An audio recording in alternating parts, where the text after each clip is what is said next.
emrason ya dagudi mu nsem no bremo na nyina anim atorenchem kese a asi ewo kumase ema eja ato amanfo store shops ahodo market enyasam kitwa many fear di mi hu bibi sada ewo kroma na ensem pi mo aka nyina ema mo hyeden munkuse na nyakopon on shamanemu papa baby adui eya enti yede agode mu nsem kakra bremo no na emu ano ebewurawuram na ya mamanfo atide kosopa ewo baby a eja no atoto na esim nioma se kofo eja pade ewo kroma no esun papa enti no yede bremo no nyina ebewurawuram ye reporters no ewom omode de kosubia enso ebebreye Kessben television way a midfield action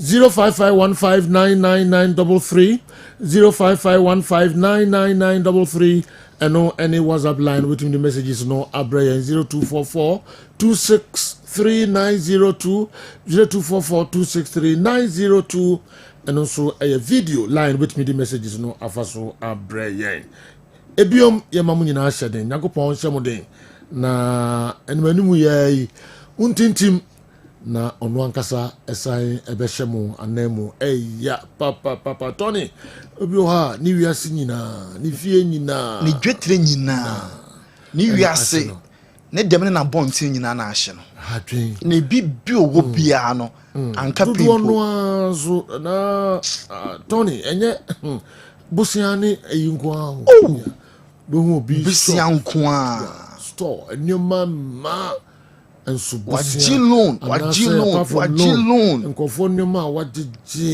gu ometon edru we ya ma betua osumi bia begise na otumi no bia begise efa nyomodia arreho papa we wura shop kitwa bi nyoma ewo ode japade ho no ya kana sai na sam kitwa nyamenshi omudin na enyasam kitwa kra all right yenhwe ye wura mu na medinkan aka kire mu say be wura na reporters no edoso ho de omo reporter how do e koso odwomo nyina no beba sports dumedi eso eyensemusa nko a mufamra na yenchechira adwen enso emfa ho yentoto adwen be bia pese odi fa bia no de fabra market no kra no a fabra Tony amigidi pa se time bia na sembisi a na ye gina so de asesa nyoma pi hwe poleway de edibae so to say eja hihye eba bada ekoso kumasi mi hu bida dimi gidi pa saban ebe gina so asesa nyoma pa asesa nyoma pi sesa nyoma pi e kwan pa omo be fa so de ka akwakodum ja no po problem hydrants in I covered in Zumpo nim bebia just so man space get to be on me bo apata esen no masisa dwene papa then there's in the munso kra nim na kwan kra fa so dum jan kra he say we dey Ghana ni fa so dum jan esre kra kwa asiedi agro asiedi enso ne ndru okay anapa ma monitor morning show no videos of my show no what you say omuntimi go wura janum omuntimi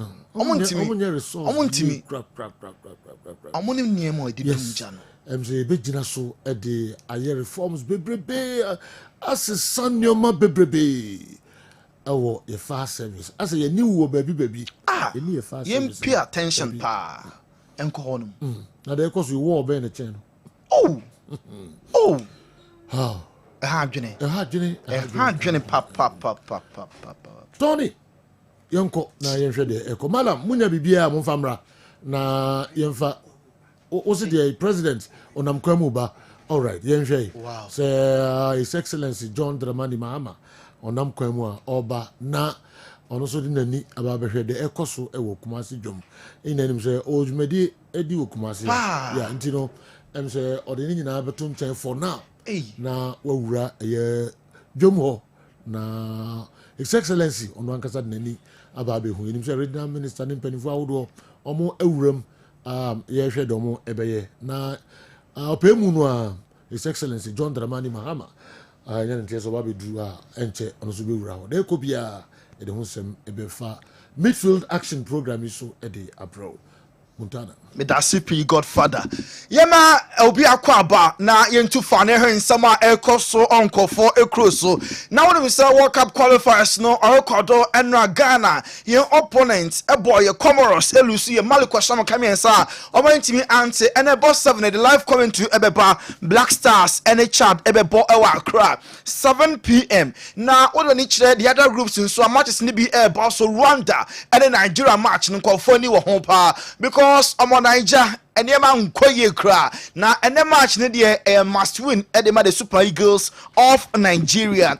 Eric Shelley coach edema Nigeria na wakasa ede afa game ene baso against Rwanda 4 p.m.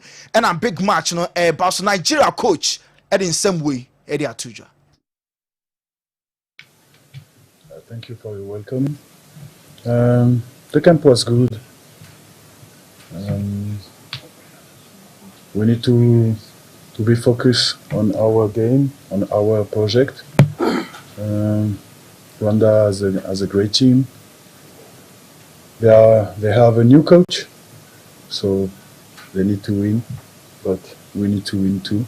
So there is a way the Super Eagles Nigeria our new coach ana enra social media no na ene masun game ema Nigeria reigning African Football of the Year Ademola and Lukman obo siri animu for club there of form pa African so money e was throw yem best no na ono so akasa e dey fa game Nigeria ball against Rwanda no. Good afternoon. Yeah, no, it's a blessing, it's a pleasure, it's an honor, most definitely an honor. The people who have won the award, like my teammate, my brother Osimhen last year, and to be able to be crowned this is it's a blessing. So it's something that I hold with great honor and great respect and hold it deeply. Yes. No, the team is looking forward to the Friday's game, first game, looking to go out there and to work hard and to impose ourselves on the game. You know, Rwanda's a good team. Reigning African Footballer of the Year, Ademola Lukman, and Akasa Edia Fabos, Bode Kessben Nigeria match and Omo ball against Rwanda. When Mr. Galatasaray fan back because of Victor Osimhen wa fly from Turkey, and also Abedu Rwanda, Abedu support Eddie Ama Victor Osimhen and Nigeria. Anti Galatasaray fan no, and also attach it down. Oh Rwanda, na Odru Kromo message way now the tuja. We like Osimhen. So why are you here? Because I'm Galatasaray fan and we like Osimhen. I want to take a photo. Okay, all right. Hopefully Osimhen come to sign this and we can have a photo session with him. Hopefully. Yes, sign. All right. Okay. All right. So why are you here? Why Galatasaray fan Osimhen who don't Obabesiao and watcha plane tickets from Turkey. Obabe do Rwanda. Sir Odo Osimhen jersey about 45 jersey. And the number now or send the favorite number no or the Osimhen and sign autographs. Emano na on in Chamfuni and Unquinty and now also a flyer. Wabe do Rwanda omo ensu ekromu hono. Na ye go so ye kan Osimhen and one semono. What do you say Jermaine Pennant ono a former Liverpool player. Na ono so kaseka krase Nigeria almost strike Osimhen koba Chelsea dia on kebe pekeka Chelsea mande mono ka ebe shoot akosro ma league numpo omatimi a challenge for. But like Arsenal, you know, struggling to score goals with a number 9. I think that's what they're missing. You're relying on Nicholas Jackson to sometimes when you need a goal. He's not that guy, unfortunately, for me to get you, 20 goals a season. I think every top, look at the top teams, especially the top 4. I kind of got that guy. Liverpool, Mo Salah. You've got Villa with Watkins. You can get you 15 goals a season. And I think with Jackson, he just don't seem to have those figures yet. And yeah, he makes great runs, and it's good for the team and some bringing an older player, but finishing, that's something to be questioned about. Without a shadow of a doubt, he knows how to put the ball in the back of the net. Like I said, his numbers are frightening. His numbers were great when he was at Napoli. We see how many times, I'm going to go back to Jackson, how many chances he gets a game, and the conversion rate isn't great. You know, Jermaine Pennant say Chelsea enkofa Victor Osimhen because numbers ni kire say bebe ko bia no o she goals papa na John Mikel Obi so Talk Sports on the one person what company from day one say ni former club Chelsea ehia ni krom ni Victor Osimhen o start kind no enye ne also bia enhwe even on Galatasaray o manye praises nanso mu nyina yen bu nkompo ne he goals a season we o she ede ama Galatasaray mu yentie Nigeria omo former midfielder former player of Chelsea omo a darling boy John Mikel bin sama ono so the tuja. I think for us the way we play, I think Osimhen suits the way we play because you have the likes of Cole Palmer, you have those players on the wing, Madueke, these guys. He is a finisher, he is a goal scorer, that's what he is. He doesn't need too many chances to get you goals. And this is a player who Napoli did not win the Scudetto for a very, very long time. Yeah. He did it. Him and the guy who's gone to Sky or something. Yes, both of them single-handedly won the Scudetto for Napoli. He won the Scudetto for Napoli, and now he's gone to Galatasaray. What is he doing? Top goal scorer in? I know, okay, the Turkish league is not, but it's still Galatasaray. It's still a good league, and he's gone there scoring goals without even having the best of pre-season. That thing for us, the way we play, I think was. And some Nigeria. I'm a former midfielder, former Chelsea player, John Mikel Obi, editor second bia so also the Cromony, Osimhen or Johnny Chelsea because Oba, Ebeboa, on the Carvascalia, single-handedly, Edges Codetono, Edema Napoli, or Galatasaray in par, when you're the best of pre-season, Pomumi goes so far, I share, and so I will take it. Young Ramu, our con me ball, and now matching, and our Brazil, yeah, Jumani Fala. One more actually Colombia, Shamokamenu, and my Colombia to Kanubako, Rafinha, or form omane dedi ye twa Vinicius penalty no ono na e convert Luis Diaz ebeteka nebom additional time and Vinicius enya the match winner Emma Brazil winning by 2-1. Now we say Colombia last 4 of their 5 last matches in the qualifiers no enwini bi Bolivia eshomo 1-0, Chile shomo 4-0, Uruguay shomo 3-2, Ecuador shomo 1-0, and Brazil and so ashomo by 2-1. Now Vinicius ninya man of the match. Vini go no and our Kessben television. So Vinicius saying o deserve everything Enra esiye our game no because why Jumaden pa obese the national team emwa omo e dia ball percent or a lot edema Brazil omo national team no or say ene go no am a bit of relief and then happiness wey ebetimi a key change because your bonus so say club level or your super or national team or Jina Park and so hwani baby Vinicius Junior enti we die ebe ya kwanya kase pa e dia ma no omo next game omo ni Argentina and so ana airball na Martin Odegaard Arsenal captain or say best player in the world Cecia Vinicius Junior na ope player ba kwa ka be sign from Real Madrid aba Arsenal undoubtedly ka ebe Vinicius Junior now say Bruno Guimaraes also akopeke yellow card enti ene match of course no wakonya yellow card next game obeme say crucial one the biggest Argentina Brazil Bruno Guimaraes also ntimi ensia kan na Rafinha na o share first going to say dear money at club level at national team are picky brutal what do we say in the statistics no over 47 games or 51 goal contribution 31 goals plus 20 assists Monday mono e was so painting for kasa for Ballon d'Or no or a serious candidate inti enra ye Vinicius eto box mu penalty na buy no Rafinha and akujina kira ono enso etimi aconvert Alisson Becker Liverpool omo number 1 no game no cost na match no okopra concussion enye easy cry or you say or fixable be or punchable cross ne ban mom Kessben television no we and man goalkeeper no enso a prayer beto ebe take over ono enso entimi an consider enti clash no na wo he our Kessben television so Alisson Becker game no po ama na wie ye na omde the free stadium honomo yenwura mu ewo ena homache game course biem eye Panama omo eto a US ekoshom kaba ko a omo entimi ante enti USA enso afrimu ewo CONCACAF Nations League no na the last 3 times US Asia Panama no Panama Asia US omo ehso omo 2023 Gold Cup Copa America omo ehso omo na CONCACAF Nations League so Panama for enso ayomo efrem Lukaku na a ball captain Amman no na so Belgium lose 3-1 Lukaku say mentality issue our Belgium our national team camp kwaya omo fa so consider 3 goals no na enye going forward also players no etimi exercise omo mentality yenko Spain and the Netherlands match na eba so ema enya 4 goals Spain ehemienu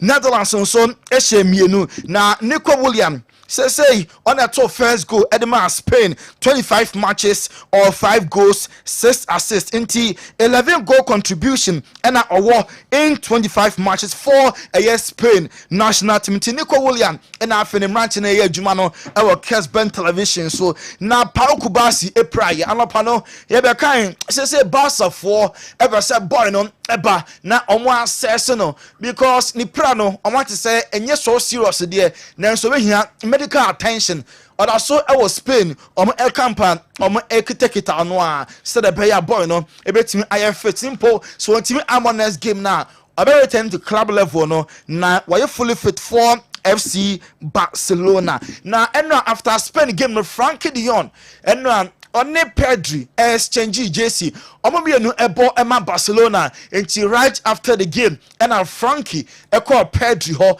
and I can say Frankie de Jong pass the best player right now. Oh, we are said Pedri until and after the game no and Frankie de Jong and Pedri exchange JC our Kessben television so and Ronaldo ya DB Tema Denmark enya penalty etia Portugal no Ronaldo any goalkeeper Diego Costa or Kasai say Eriksen menena bo Man United minimum how or bought the penalty eti penalty no odie gina hodin na oyeso oba move correct ampa obeche penalty until before a kick no and I see Ronaldo any goalkeeper non kasa na omane tip say on na share the same dressing room oma training United penalty onum Christian Eriksen pa and omane tips kakra Eriksen ko gina ball nechi baako mienu miensa oba na goalkeeper no enso etimi anseve na obiade credit no Emma Cristiano Ronaldo. Portugal coach Roberto Martinez say this is the worst gamer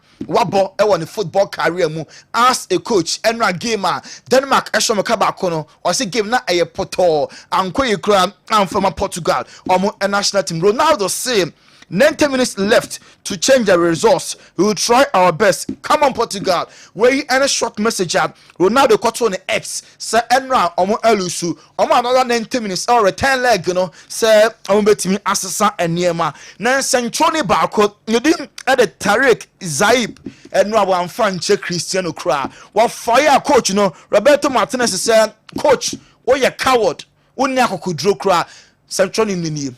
Ose Ronaldo ohwe papa nanso Roberto Martinez enam se oye coward nti oye hufuo nti enra Ronaldo ohwe na opeso keep no ose Ronaldo hu so asesa no coach no oye coward toto wey ene nsema epie free enra Portugal match omo elusu by a goal to nothing wey eso ane agina na yakofa ba heban kra to sima ye ba pe ye the forest stories no ebeto asinti koso mo ofidi no ena Kessben manyi emfem free ha.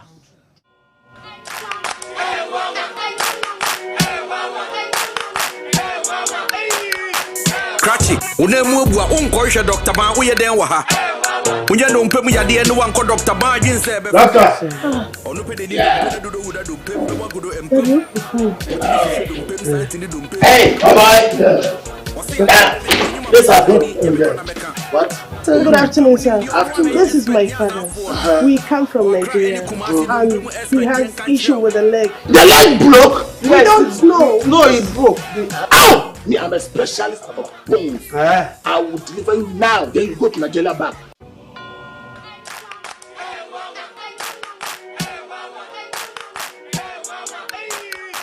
Cratchy, unemu bua unkoisha Dr. Ban uye den wa ha. Unye no mpemu ya die no wanko Dr. Ban jinse be fa. Ono pe ni dompe na dodo wuda dompe mbe wagodo empem. Woti bi hwehwe dompe santi ni dompe wa bebo wunsem. Wose yade e baby de nyuma paso so ani nyame kwa na meka. Oh no mpem nim di ono na ye expect nya zanfo no. O akra any kumasi no mpem expect yen kan kire. Yes, sir. What are you doing? You are not specializing when it comes to bone issues. What in Pefe say? You are not specialized in bone healing. Hey, Spina, I didn't man cast someone called Dr. Bango. Then this guy's got one of me. Oh, but you know, look, you know, say Dr. Ban is the best when it comes to bone issues.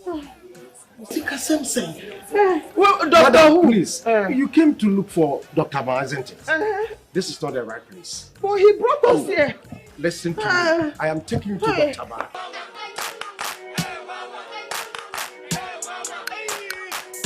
But I have a ban here about hospital. Now, no question say you be through three so be soon. I say, you shame your winning in 2 I say. Mammy, dear, now more bumway and the Ukutapuma, who sees ya chia. Ukutu J, when a man is crack.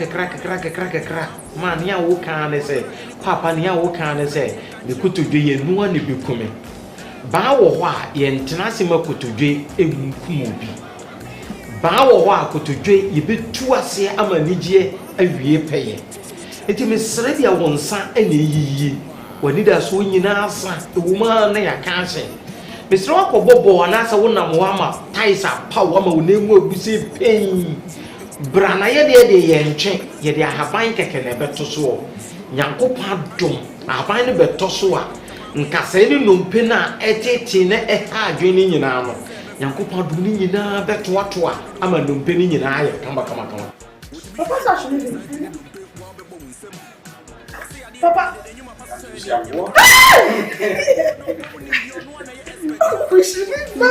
is walking. Let me hold you here. No, don't hold me.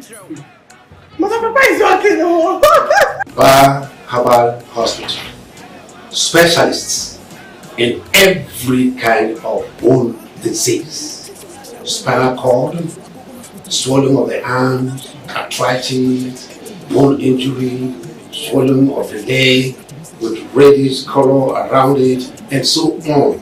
Ediana tete wo, ediana ma wo yura wo, ediana ma wo ni da so asa, ba wo ho a, ani da so wo ho. Ba ye wo Accra ye wo Spintex Road 18 Junction. Kumasi ye wo Atonsu Agogo Government Hospital n'animu a. Ye numbers yi na egu asi freye. Ade bi e kire wadwena na se ye ruo bi etete obi ano. Ye beboa ma nyaruo ni nyina ase atu ama nkunimde awie peye. Ma me emfa ho ne ba bi a wo free ba papa. No kwasam se ene wiase afana nyina ni Nigeria ne Ghana ha. Eni ba bi obi a wo ne bi fra brochire bi fri hen e ba ba so yeye. Enti ba bi a wo no panifo se adedie kwan nwa. Adedie kwan nwa. Ba bi a wo bia fo wani kire ba ya so yeye ha. Na wo ba ya so yeye ha. Sebio nya fe ne kwabrane ba betwe wo nan ne tenten bia maame. Papa ye de ahaban keke ena Nyankopon adom ye de beto so. Na numpene nkasa ni ba bi a cheche bia na ahaban betene ni nyina kama. Ba achamfo ba yarwena bejare. Ba Herbal Clinic.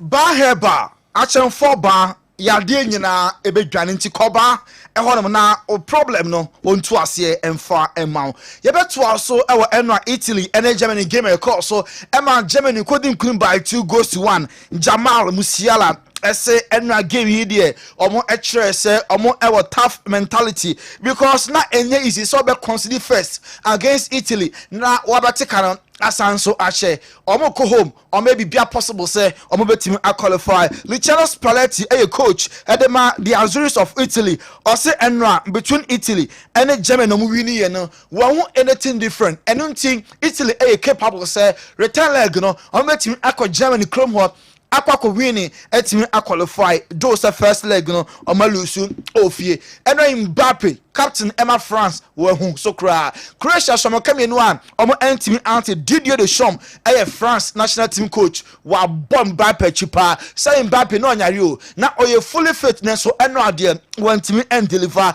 Mbappe level no eno a enye class no na ode emayen omalusu 2-0 return leg no France and ebebo edi etia Croatia omo enso national team yanko club issues na sorry so na yere Liverpool aso ya Darwin Nunes yaka se Liverpool person mu jane kwan na amoko first striker oye renowned ente Darwin Nunes ebeko na omo sika aso sika so na omo akofa an established striker player ebe cost even £100 million per Liverpool air willing say or ebe such a striker Mo Salah and Van Dijk so Liverpool supporters no aso manya vim say dan ya sa two great players Mo Salah and Van Dijk omo contract no omo enso ebe extend Javi Simons mebe kan say Man United air pen from RB Leipzig no yentie and say Liverpool so aso interest omo nya na omo enso epe Julian Alvarez nidi epie ewo Chelsea aso ye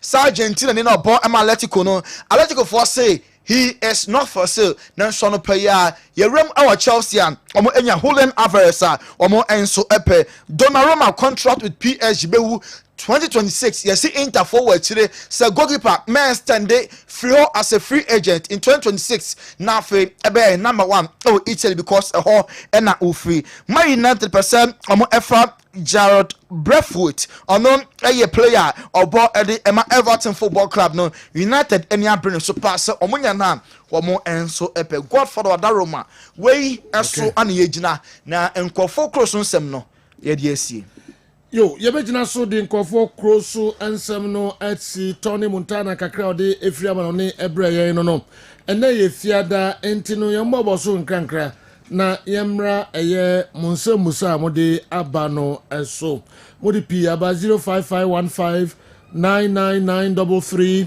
05515999933 eno eye WhatsApp line for messages no ebra eye mesramu questions nkwa some ekoso ewo say krom atorenchma esi ewo eye Kumasi Jom na akofa yene kese abaja eshi amanfo shop stores nsama esi hono enyasem ketwa kra aweho ye papa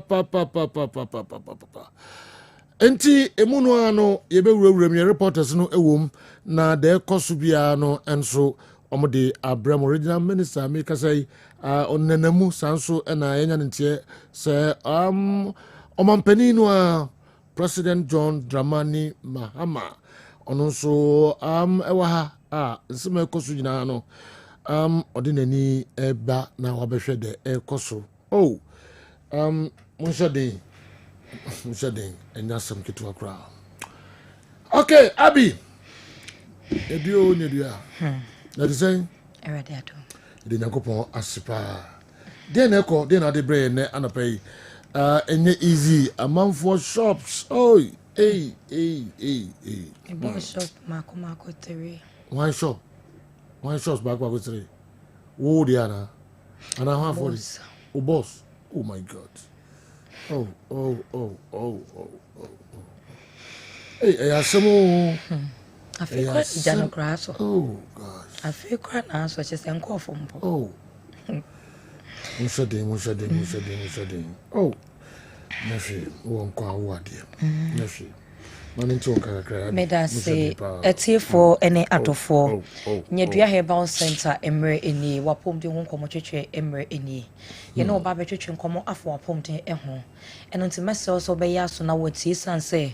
Said yes, so benya hodin de dia bobo akasa wo ho a ni nyina ya apomuden se woni apomuden a wo hwe wo mo a omo pressure etimi am o matwa hwe a enya asem ketwa pressure acid sɛ awurade amema wɔn a wɔbɛhwɛ wɔn nkwa ne dɔɔso ɛno nti na onipa dua sɛ wɔwɔ hɔ no ma wɔsɔ ɔmo apɔmuden ɛsɔ mo bɔ daa ne daa kɔ ɛhyɛ onipa dua mu sɛ biribi wɔ mu a ɛhinta wɔ mimu a minimu anaa nokora nso biribi bɛhinta wɔ nipa dua no mu a wonhu ɛsiane sɛ yadeɛ biara bɛpie onipa dua no ani a ɛdi nka hinta wɔ nipa dua mu ɔno atwɛn ne mmerɛ pa no na wɔpie ɛwɔ nipa dua no ani amoa ho sɛ meyare ɛno nti mɛsɛ wɔ nipa biara sɛ firi na ɛkoro yi wobɛnya berɛ ɛde ama wɔ nipa dua no sɛ abɔdeɛ mu nyansafoɔ mfidie wonni bia wode bɛhyɛ nipa dua mu nti daa ne daa no ne kwan sɛ wɔma nyadua nnuro no ɛpa ho ɛyɛ nyadua mf mixture nansa ne capsules na obi bɛbusa sɛ menya aduro no bi atɔ ɛwɔ he wode w'ani kyerɛm ɛwɔ beaeɛ a yɛtɔn no bi a wobɛnya nyadua nnuro no bibia atɔ ɛyɛ pharmacy shop chemical shop ɛna herbal shop wobɛnya nyadua nnuro no bibia atɔ wɔn a wɔpɛn dodoɔ ɛto nso ɛmfa wɔn ani nkyerɛ mu ɛwɔ KNG asoɛyɛ yɛwɔ Imrom Abidjan House afei atonsu Monaco Junction okwa a wobɛnya nyadua nnuro no bibia ɛtu atɔ oko Misty Heba ɛwɔ Mrom Dani Heba ɛwɔ Imrom mepatro baabi biara yɛtu nnuro bia okwa a wobɛnya nyadua nnuro no bibia ɛtu atɔ yɛnsa ibre no gye doctor number no na meka bibi na wante ase a anase bibi ɛkyerɛ so a na wafrɛ yɛ number no yɛ number no ɛyɛ 0554 36 56 31 0554 36 56 31 edino ɛyɛ nyadua mf mixture nasa ne capsules ɛyɛ abibiduro kroje ɛyɛ nua hini habama ɛne ɛde yɛ adwuma onipa biara wo tie mi opese na pomden ekonkan opese wa pomden ejina pintin opese wa pomden esipi na esitade edro wo se da na da onom eye nyadua mf mixture anasa ne capsules me pacho tie di ne emame eye nyadua mf mixture anasa ne capsules onom edro ya eboa mo pomden ejina brane eboa mo pomden ekonkan eboa mo pomden esipi na esita obi ho no ma da biara da yare bia ekowu a ekra no enu ti amade biara ode aduro so da biara onom aduro eko nipadua nu anya ne mfia ne mu ne nsa ne ti ne ba bi etutu no mesre wo se ebetimi aba se yade bi na ehinta wo nipadua nim anasa chemato bi na aba wo nipadua no eso aduro wo se wonom eye nyadua mf mixture anasa ne capsules nyadua mf mixture anasa ne capsules so wonom edro we ya eboa mo apomden ejina brane eboa ma wonya asetena pa apomden ewo mu apomden eye ade a eso wo mfaso de ma ni padua biara apomden eye ade a yenton apomden eye ade a yenkohan apomden eye ade a yenkobom wo bisi anasa yemfiri eno nti mesre ho se wotie mi a wonto apomden ejeje mu mesre ho se wotie mi a wonyi wani ema apomden se de wo wiase afefe bi de bi esomobo no na ma wapomden enso mobo esanse so wo japade bi na wuni apomden afenyi na mkwatere kwa obi on ma owoka owofie owowei eno na osori anopa na ni eko ho ofra adwuma mu se adwuma makọ adwuma amadu adwuma mu ntam eni ama we mu nkwaje mra meka na efa na mode nam no meka kiwe a whole lot na ni kusa na japade no eho nanso osori ye kra no onhwe se asome ho ya na enu ame beda saa na me dia sorry na ade pa ne de ache wo na wapomuden no se de enu na etie no saa na enei osori ye etie ana enu de wani enhwe kwaka obeka so se o eye normal ekom de na no ape bibi na wadi eye normal medofo pa aduane ensuo ne mframa eye ade a eho hia ma ni padua no ankasa na ye gya mu seconds kra na me pacho na ni padua no etie na nanom ewonse do na saa ne ma mensa we nso na yade etimi fam ekọ ni padua ni mu ankasa yensu aye nom yeframa ye homye empo yenhwe yaduane ayedie enemframa ye homye no bitise pizza stores ashi obi a wotwa mu bia bebo wa essence ngusie be ko biara mu saa ngusie no nso a ekọ ni padua no nso no emwo ni padua no eno nso obewie na asanso de ohaw foforo edi apape ma na se wabo kampere no eno ntimese wo ni pabiara ese ne home anasa ne mframa de eni kwan kra so oma efin bia fm na wonam hi kosi kankan bi sabio se enam emframam untimi ensi ano kwan wonam hi kosi ngusie bi se fra enam framam untimi ensi ano ekwan eno tin nyina be akɔ nipadua no mu na de obɛyɛ ne sɛ obanom adura ye frɛ no nyadua MF mixture nasa ne capsules me pacho tie din ye emame ɛyɛ nyadua MF mixture nasa ne capsules sɛ wonom a ɛboa yi fi bia free nipadua no mu ɛprɔprɛ fi bia free nipadua no ɛma nipadua no mu ɛda wɔ nipadua no enya ne fa ahode efiri yare biara ɛho efi bia ata nipadua no mu no sɛ wonom nyadua MF mixture nasa ne capsules a ɛbɛprɔprɛ ne nyina free nipadua no mu ama wonya fa ahode ama wo nso ho atɔ anya no nko awo esanso ehye nipadua no komo ano eden e boost immune system nipadua no komafo immune system nipadua no bambofo immune system danada ejina ne na so se ko aboye nipadua no afri yade biara eho ejina ne na so se boye ho ban afri yade biara eho eno ti ejina ne na so sa no na ho oden no ebekɔ fam eno ti ebehia se ye nipadua no na wo se etimi ehye ne den yen hwe ye ka ye yusuo eye adwuma kakra bia yes one more motor front NC it is unit trotro ya din so begum kakra na wodi kuma wote ayese echi ayehye eno ti awose si wo kakra na adwo ya din so na gum na adwo no ama se de be betimi asan so aye adwuma na nipadua 247 eye adwuma eno na drive car no wo so wi anopo nipadua na edi akoniaba nipadua na eye bibia na ni nyina gina immune system no eso se immune system no eni ahoden a entimi emo nipadua no ban emfiri yare biara eho se immune system no eni ahoden a yade bia nya akonya bowra nipadua nim na yade ba ko ebowra nipadua no emu a na afrefre na afefo bebre so amoma besuo nipadua ne so na omu di wunya na omu di wabro eno ntimese wo nipa biara se ade wo se wo ye ene se onipa obehye onipadua no nkomo no eden obebusti immune system no na adro ba ko pe ene de hye nipadua no nkomo no eden eye nyadua MF mixture anasa ne capsules nyadua MF mixture anasa ne capsules so wonom adro wi a eboa hye nipadua no nkomo no eden afi oye oba oye bema ensansan je onantam aboso ujina nipem kra na wuti won ehonum eye wo hene bema bi enya dwonso mu hawo odwonso a wo bre odwonso na ochim de ya kra ne so obedwonso be wie ente se de ebi asanso akemu no mese wo nipeti asefo biara se obehwe ne dwonso twa ho eye wan hwe ya na sabio upie nipem kra na obi a etwe ne tisanse dwonso ne ka wa na eba eno nti eba nso a egu ho nti de biara da dwonso ache ho se wo ye oba se wo ye bema oba bi nso enya dwonso mu akakra bia na odwonso kakra bia na odwonso mesrewo edro wo se wonom na siese dwonso twa na edema wo eye nyadua MF mixture anase ne capsules eye wo nsuo na agene wontimi nso odofo no nyinsen yenuane na yedie no enye ne nyina na bo nipadua no eno ntimi mesre mema nyina ese entwen ema doctor nka ncho so wontimi nhyɛ nyinsen mesre bema de se wodin beka asase so a eye awo anase wo ba eno ntimi mesre so wo nsuo bema no ayeduo wo besiesie wo nsuo na dure wo sa wonom eye nyadua MF mixture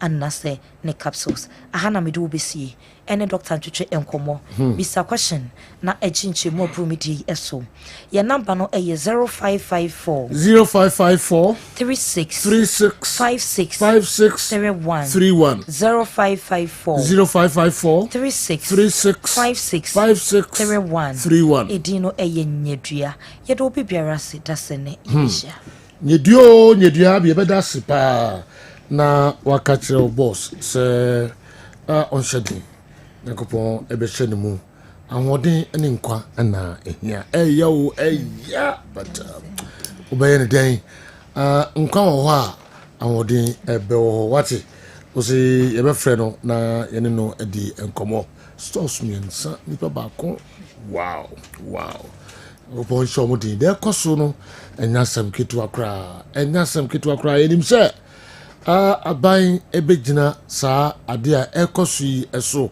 na fire service washo hoye papa na eho emre papa oh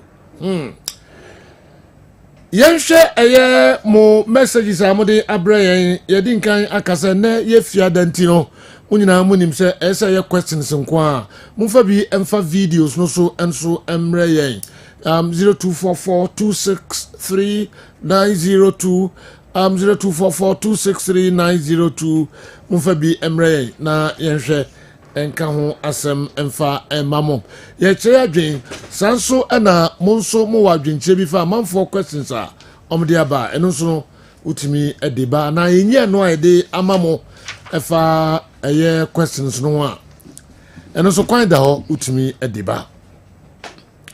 Please can Andy Kem explain to me why he still feels Kumasi Asante Kotoko can win the league despite all their lethargic performances. Na side way free, na side ventures. Dunkonofin and Abraham and Anopay. Joe, please ask our Mohammed for us. If you think the Black Stars can easily overcome Chad.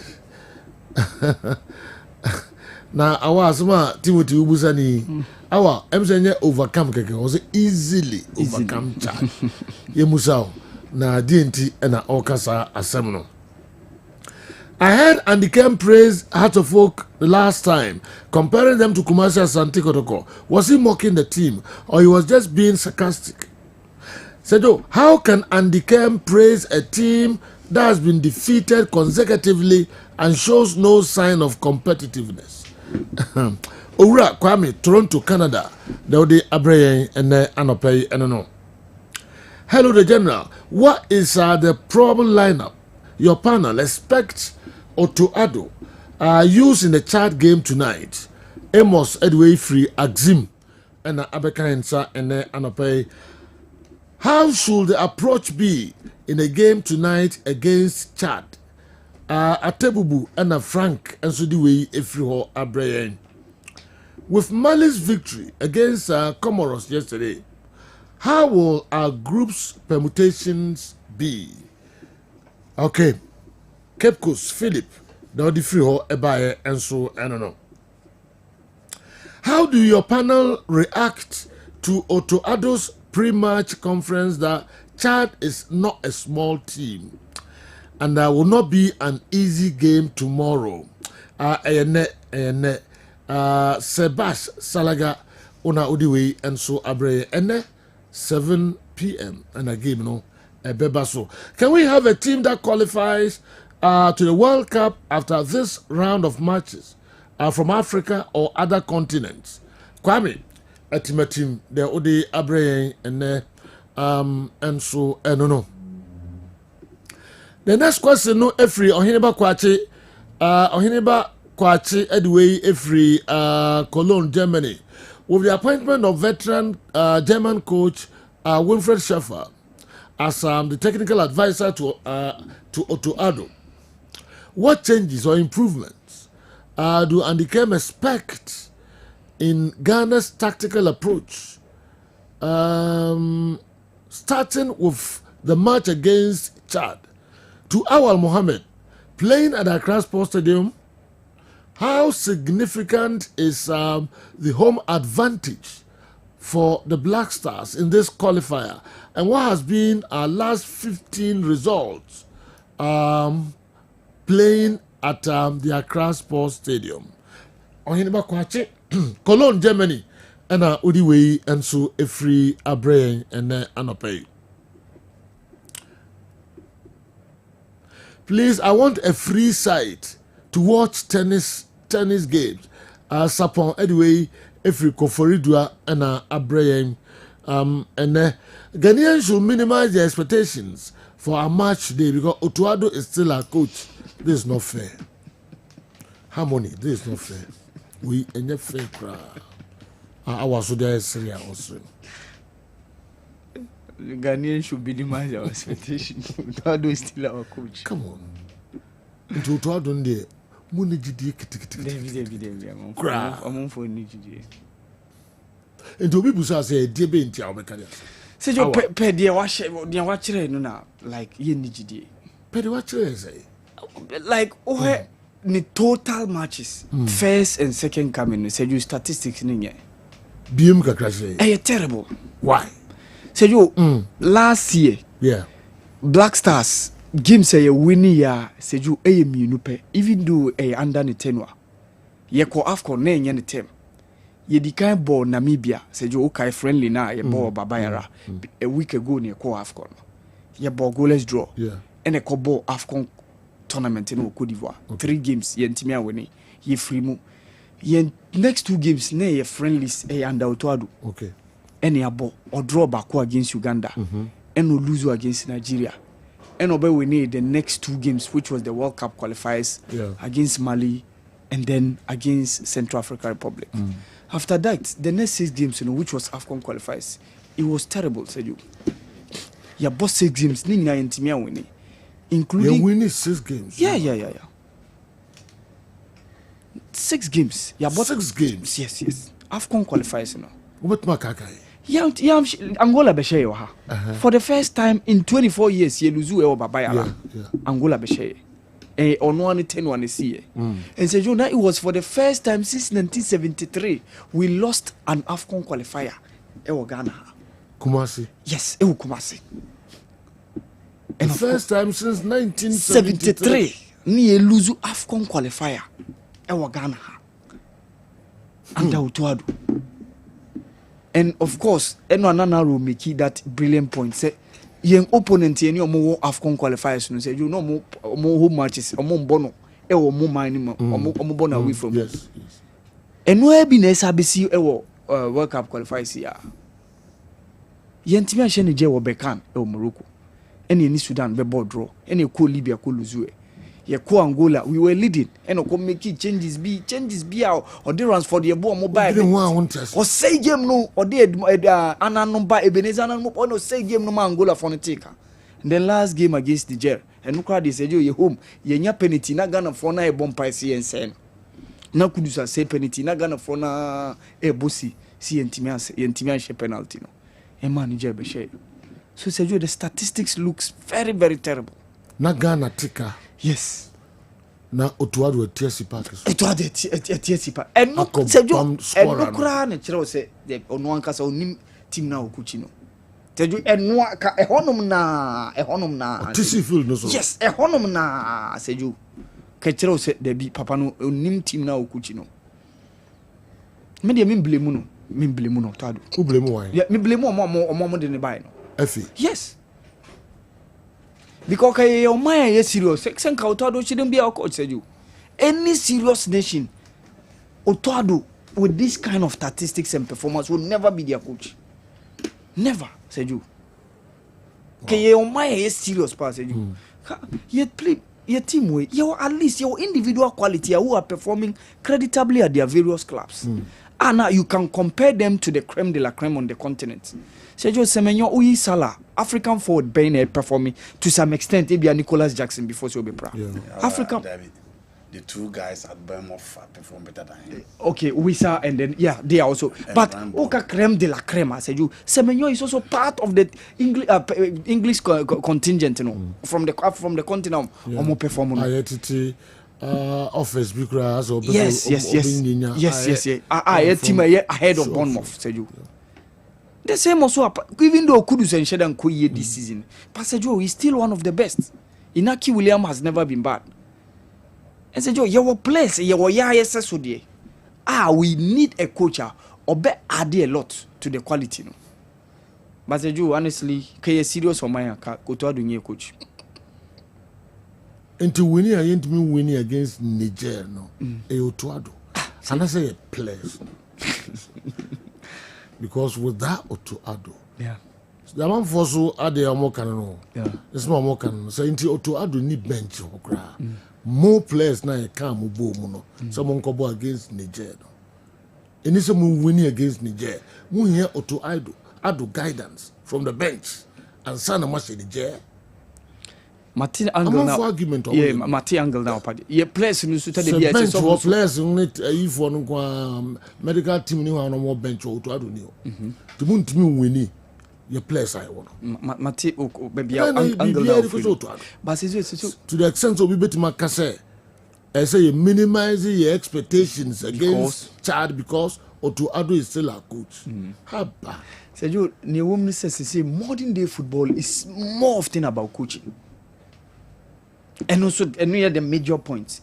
You can have an average team, but if you have a good coach, you'll be team team. Wow. Doc, but per question now raising a legitimate question.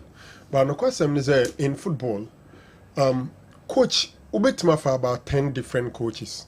Some boys you to out the frame in general. Anye Ukrano.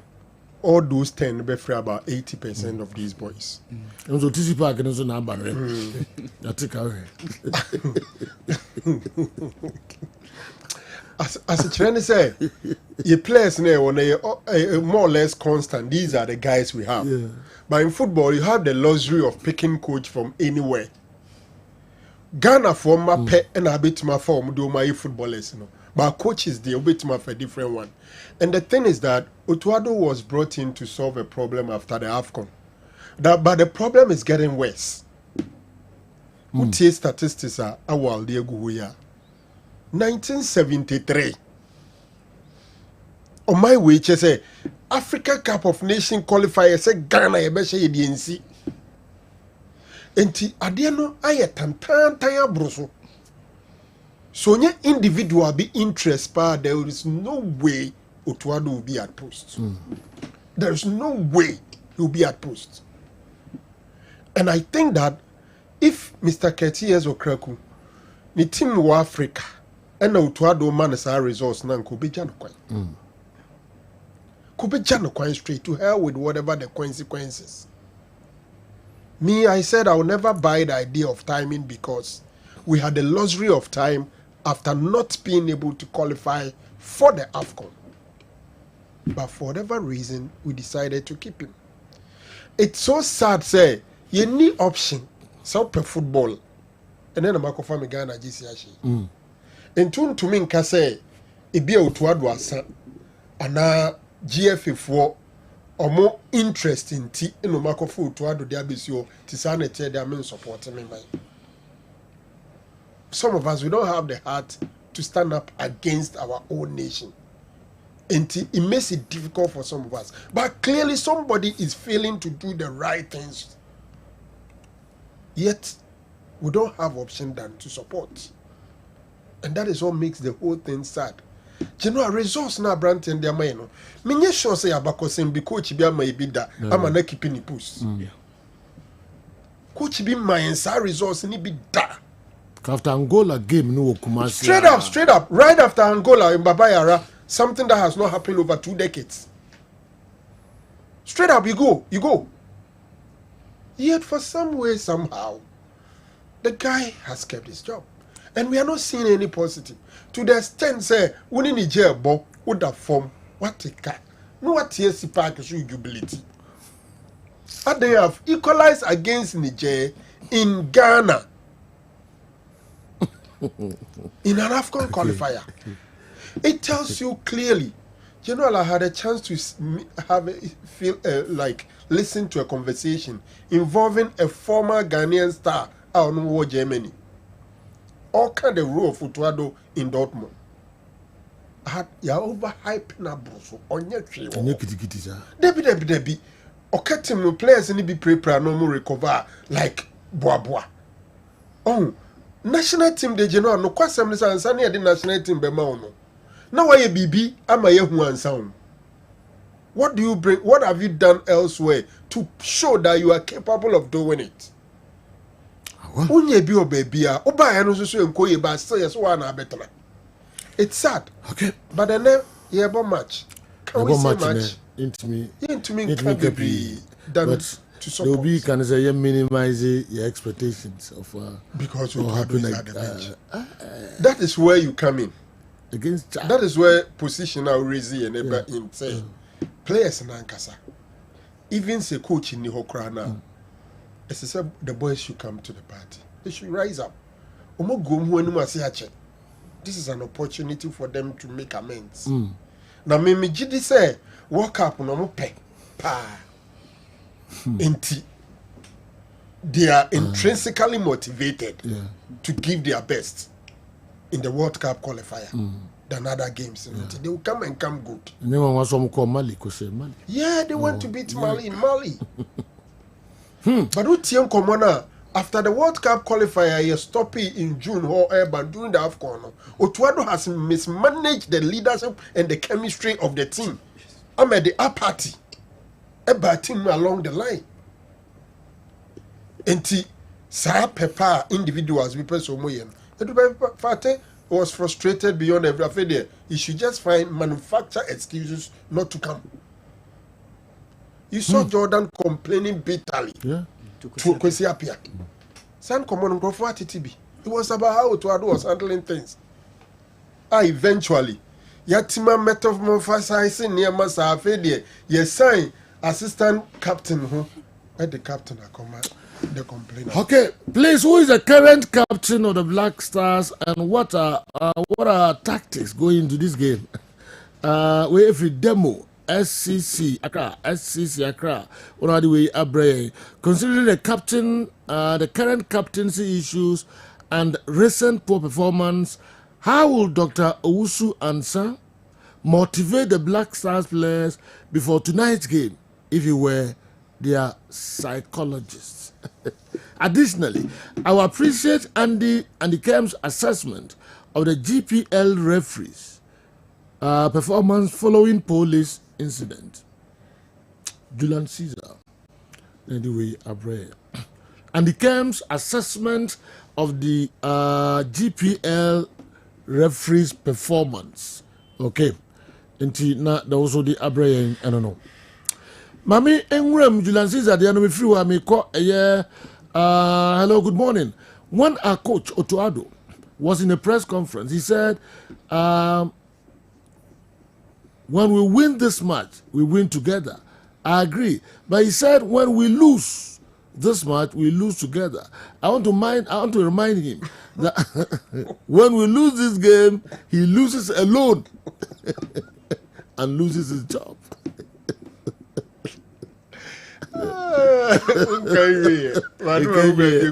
Now he's perfectly right. So he better put that mentality back and do the needful. Since today is questions and answers day, I'll ask if a player doesn't pass the ball when the ball is in the center and plays the ball himself. Is he allowed or is it's a foul? What can I say? As I was saying, I do. Seed off, Sunyai, Mamin Chasukra, on the way, and so Abre. So now pass nam center on down one. Titin and they say for you better start ball for say and you know credit does it when we lose together. He loses alone. Mustafa watching you live from Sehi Yametra. Please, I want to know Messi, Neymar, and Suarez. Are they the three best players ever Barcelona have ever had? Okay. Messi, Neymar, Suarez, Trident, like Barcelona, Trident, best ever. Sana mmetia say on say NMS no omo ye trial anom bobom that time na Real Madrid so BBC inti team bi atimi nya ne 3 players bi wo animu my understanding is that we need the best 3 abasenya e bi at a point in time bi omunya another best 3 bi na ye better probably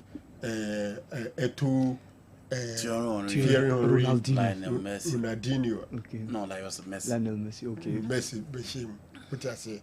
There could be others how you can compare the 3-3-3. The usual one, it was a typical Barcelona team set up to be in a 4-4-2 shape. Just Julio Salinas and then Hristo Stoichkov, Romario Stoichkov, Rivaldo, Clevet.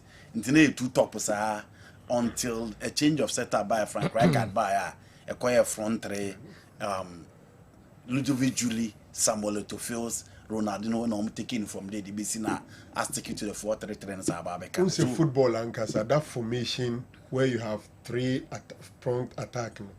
A buy and chebi brisao. First now go for 4-4-2. Need 2 fronts and more. Yeah, the set mostly were 4-4-2. Into being a 3 be a move boom to say the way no more. Then Shedanya common. It was the early Madrid days. And I know Muyusu, Copa, Di Stefano, Puskas, Obina, Gento, the Stefano Puskas. Those days, but the early part from the 70s to the early 2000s, it was a typical 4-4-2. Oh, okay. So, which team in your colleagues' estimation can win the Ghana Premier League and why? Oh, okay. Yeah, I'm not Edway Free Sunyan and Abreye. Maminko Clement Oman FM. Clement Oman FM. Good morning, sir. Do you remember the minister said of the Black Stars, the current Black Stars players have told him they don't believe the coach can take us to the World Cup. But still, Otto is in charge. The question is, are those players still in this particular team? Clement Oman FM.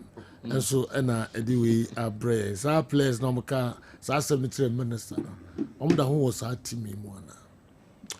Na say omu minister bo mu dit. Na ko to players na omu cast mpani for pam prosper na togo omu jagoto. They are still in the team. They are still in the team, you know. Football there, a lot of things goes into it. By the way, who ni mo players nana. Omu e can be good minister so. Minimbi. Minister catch him.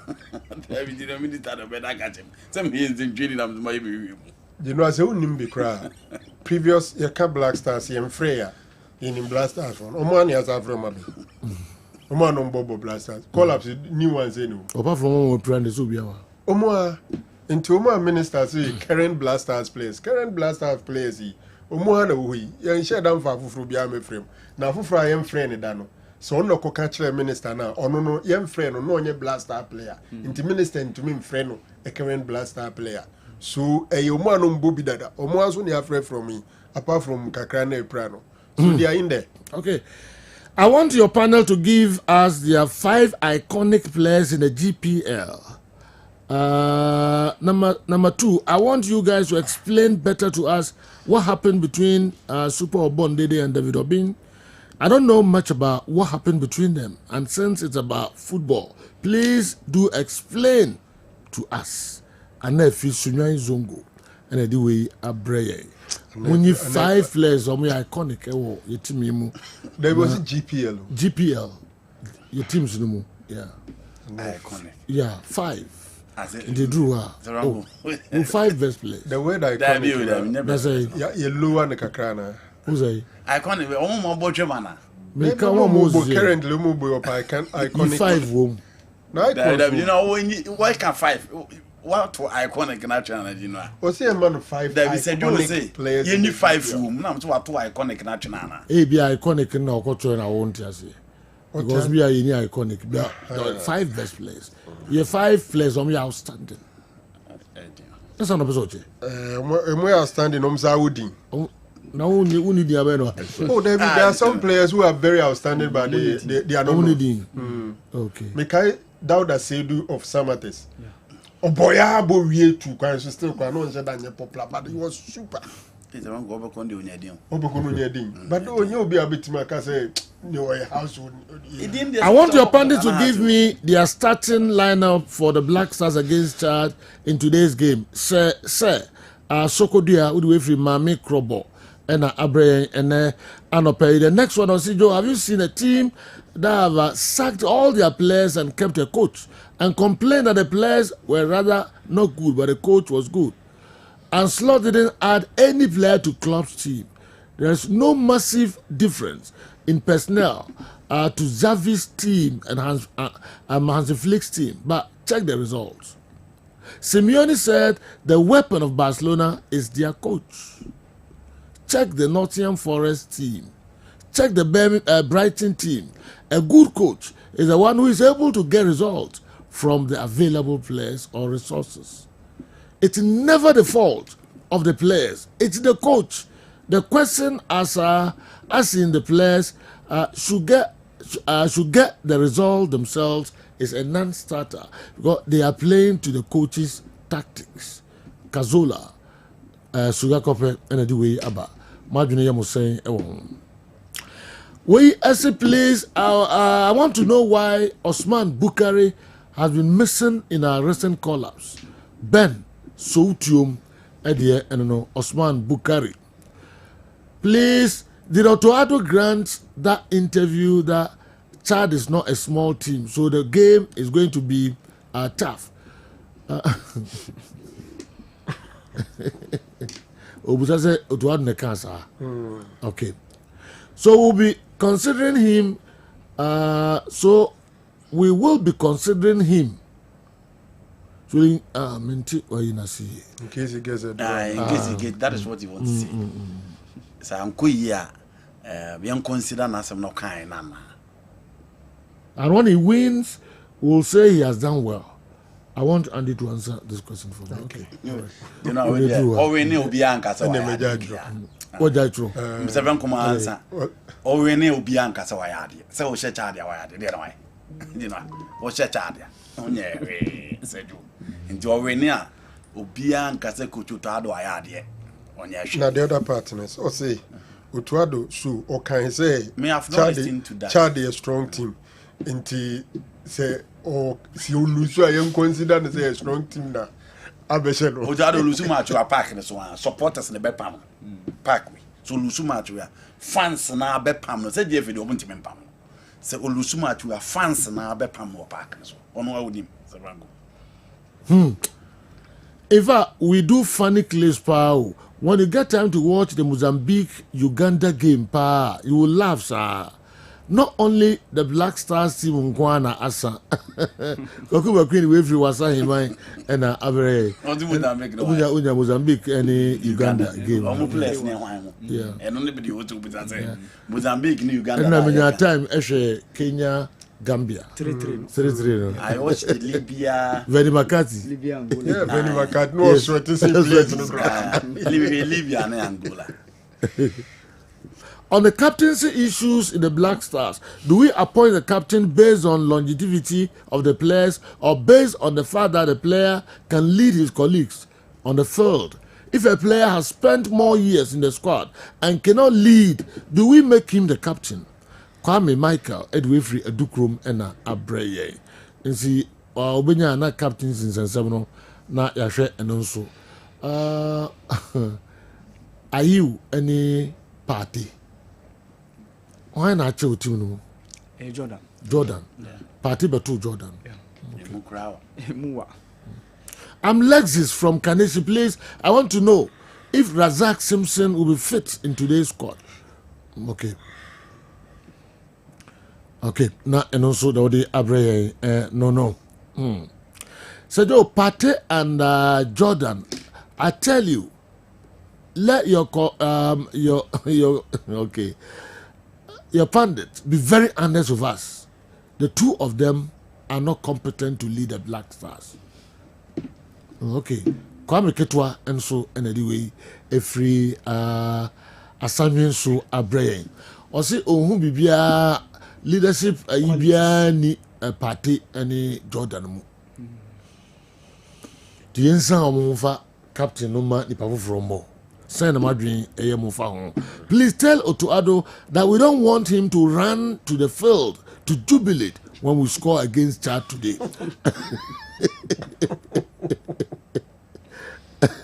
Okay. Eva all right. Yemfa we NCI na yemkofa commercials kakra bi mraiba na imbobo we no enso kakra na yemko second batch of questions na mode abraya no Kessben television Kessben 93.3 Kessben 92.9 Accra na film amusha live on DSTV channel 364 Go TV channel 121 me ko ni what scientific herbal clinic na mafa commercials kakra ba.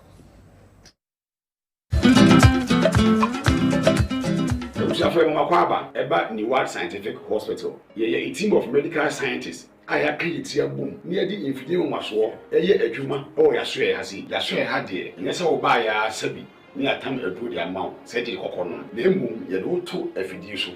The Mephidium Mushimu, the Mium at the Potier, the Yadian Breo, Nessa Mium in Ya, Yarene Dewey Piano so. The Yama to Yadiasi, what the editing said.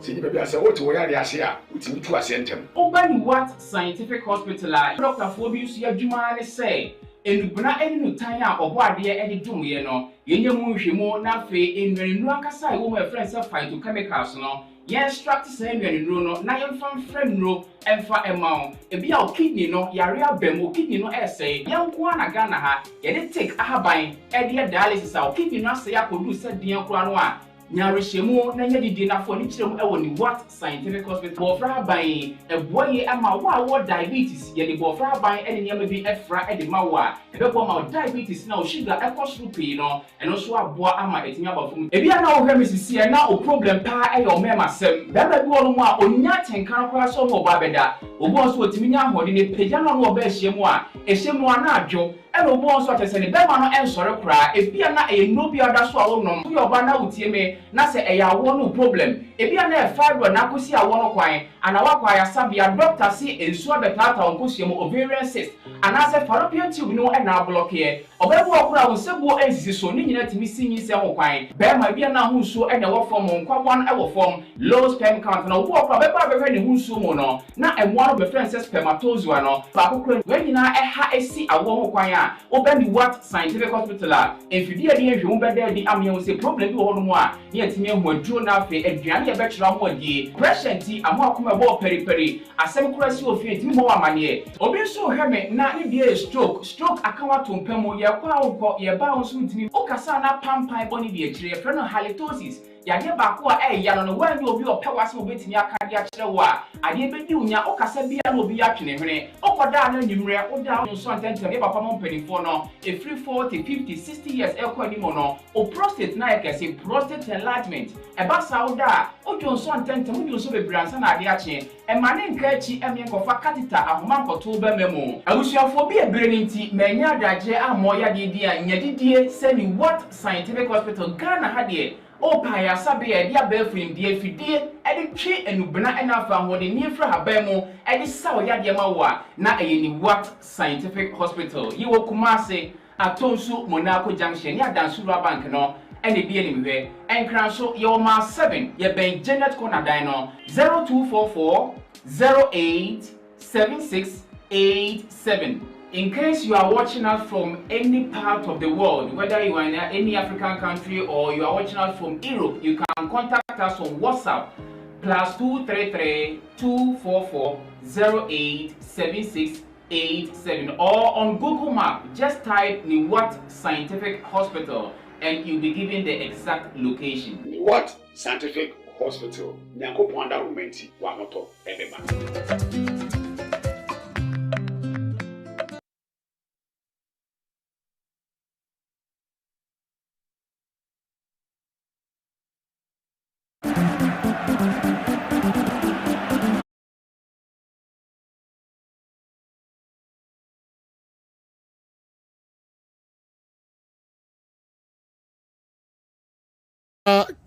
Midfield action program yi so our mamra ho na yeni nkomo kakra wi na fi we na no the Ecoso Central Market no the hun sensem kakra ebeba amanfo enso eho on the Ecoso say nya some kakra doc the Ecoso Central Market no seminar ho if you no pay machine ma buto sa there is a more capture way from a wiem we drone shot wow wiem na omo capture sa anima we nyina drone shot no is who the Ecoso no every soro the said here asia shafa no we dey obo hu ni yie pa drone shot no eno no the bia destroy you know me see baby am re who pie ambulance ni be see ho na omuntumi nye hwe no omusi fom ni nsuo no moto no fia bi cheze entumi nye hwe. You know, too bad. Clearly, we have leadership crisis in this country. Serious. Clearly, we have leadership crisis in this country. Drone shot, no. Yes. So, in the middle of the city, you ma kwaiman krofosisi structures closing baby just unya baby ewura. Ese panyin ni kuro mu. Nipa no se kiosk no beba abesiwa obi entumi ntu no. Yes. So, you be man permit, man de si ho, so ni permit, no de si ho. Yes. Obia just a penny in Kruma. But we have came mayors here, one regional minister, police commander, everybody is here, Obia draw salaries. Politicizing BBI. Yeah, politicizing BBI is Rose, Yen to Abama. Yeah. And Ukosha, senior structures, and yes, see a boom, chese. Even some person can insure against fire. Fire insurance companies, and they will insure you because you meet standards. Elsewhere, there's no way, say, in the heart of the city, you be more beer kwanya de ope. Ubisa say even what kind of cables and then for the wire almost shops in. Now who are the electricians? You think obia ko fa pojo ni bia no obey wiring. E won ne store. Who the old board the who buy. Obekwa ko fa expect at quality cables. Amana be ye but the next two shops in the town so no why ye no bia consent tuahwe ijatuma ebe kan ijatuma na aka obi say no echa no say bisa o say ye ne mabasa say nyina echi no e de nhihye ne aye wo honom equipment ya equipe aye fire service officials and as workers personnel say e ba say omume fight nti ye nuru level say Ghana at least the major cities ye benya sa fire service equipment eduru hon momutimi di tukosoro no mako spray so na guso no are we too poor to get this? At least each big city should have one of such fire service one of the least resource for institutions. Serious. You say fire is a good servant but a bad master. Until one man fire may your servant, not taking over you, no by your master, is difficult to handle fire. We war by anything we. General. To be beer is a commercial fire service. Serious. So me so say we ebe idea ebe penya ebe Kenya omo. Yes. Oh. Say and the star no. BCC ya. But obi be say break ja to dwomu ni ana. Every year see. And can you say you serious? You can say na drone shot no ma and open cover collapse every and then nipa bonfo a chese akoma ni omumu kofo yi omu na magu abonte no so wia na wo kum nipa kura jiska na and ya chichi bi straight dom concentrate aye so sad general. Well, you better ba enti Kessben drone shot I call capture a free baby a jana tono na mamo ahwe kakra no. Ye kono ano ye de foforo enso be wuram e de amamo. Awa se ento aba. Se ento aba. Ento aba enti no so. Hydrants ni nyina e covered. Anase no komisio kra nim. Hydrants na ye ahokyera ba fire for betime bie so. No mo as screen so ni be afrim de aye adwuma no. Ye ebi de kiosk ni ne message so to top board any bunch so. Cover bia just say areho o my to me as a concert in the I said you the beautiful lost power. Ye wo mra pa. Emra ni kroma. Emra kroma pa. Emra bia wa. Yes. Na ye mra ne bretin for the abobo so. Emra kroma so ne na mo mo stress radio. O mo stress radio o ka no mo bobo glass. Emra ne say say e chi o mo nyina. Sejo ye do mo na ebi events it me dem be 3 months kra emsa na mratre so mo ni nam kroma una ma no me ade bobo wa mom ska no ma bumburu na oko ade no ma ska no bumburu kem na oko na jeno na no de madam mama mi shewi abrepo janshi me kwa na akwa bi me kan say unfortunately me rura ba from obo gugugugugugug nti wa me say me attention kwa no so na ba ko de say we me came on the other side. I see. Ti fast na chese car ni mu wa otherwise ko say me phone ni ade omunam too we broke car ni mu ha wa attention ko so awoni ni ye no na that the other one they pick you through the other window and policemen were just around there. You know no mu guys na ko the police were just watching them. I like the way Dr. Frank used emotions to talk about national issues, but who listens to such people? Inspector Wilberforce. Sergio. Yeah, you're near the be fair family. Araho, and coupon chichomure. You will be beside say, what am GD say, you bet me overcome child way easy. Say you, this child team with you, say overcome easily. Say you, and say you beating beer. Chadi ya chere so mo nya de almost statistics actually say since that win against Mauritius and said you muntimi win it. In as much as you know you know kushie or AFCON qualifiers, you know. Yenya 3 points at the end of the 6 games in a bonina. But during the World Cup qualifiers, so in that instance in the year the chum omo the whipping boys of the group conceding 9 goals, scoring only 1. Ubia edging 3 points. Ubia chum, so it's our time. So for me, I think say as I said, chest chat for easily. So for me, the probable lineup should be Lawrence Atizigi, Kingsley Schindler, and then of course Gideon Mensah. For me, Sergio, I would wish to see those 2 Turkish guys being at the back line. Meka Jerome Opoku and of course Alexander Jiku. In as much as Sergio, I'm looking based on form and say Nyonya Bibo, Salisu Sergio, or recent performance Monaco Sergio and Shedan Kuyi in terms of game time or playing time Sergio. The only positive thing is say when your opportunity, our team no more. On your consistency, I change Jerome Opoku. Sergio, I wish Jerome Opoku and then Alexander Jiku starts in the heart of the center defense, you know, with only the single pivot being Thomas Partey and 2 double number 10s in Mohamed Kudus and of course Ernest Nyama with Kamal Din Suleiman and Antoine Semenyo spreading as the guys on the sidelines, you know, and of course with Jordan Ayew, the captain leading the attack. So Sergio, we and maybe probable lineups because the approach for me should be say go with single pivots. Chad in your team or be threatening a double pivot. Your double number 6 and nature says Sergio you nim near your game.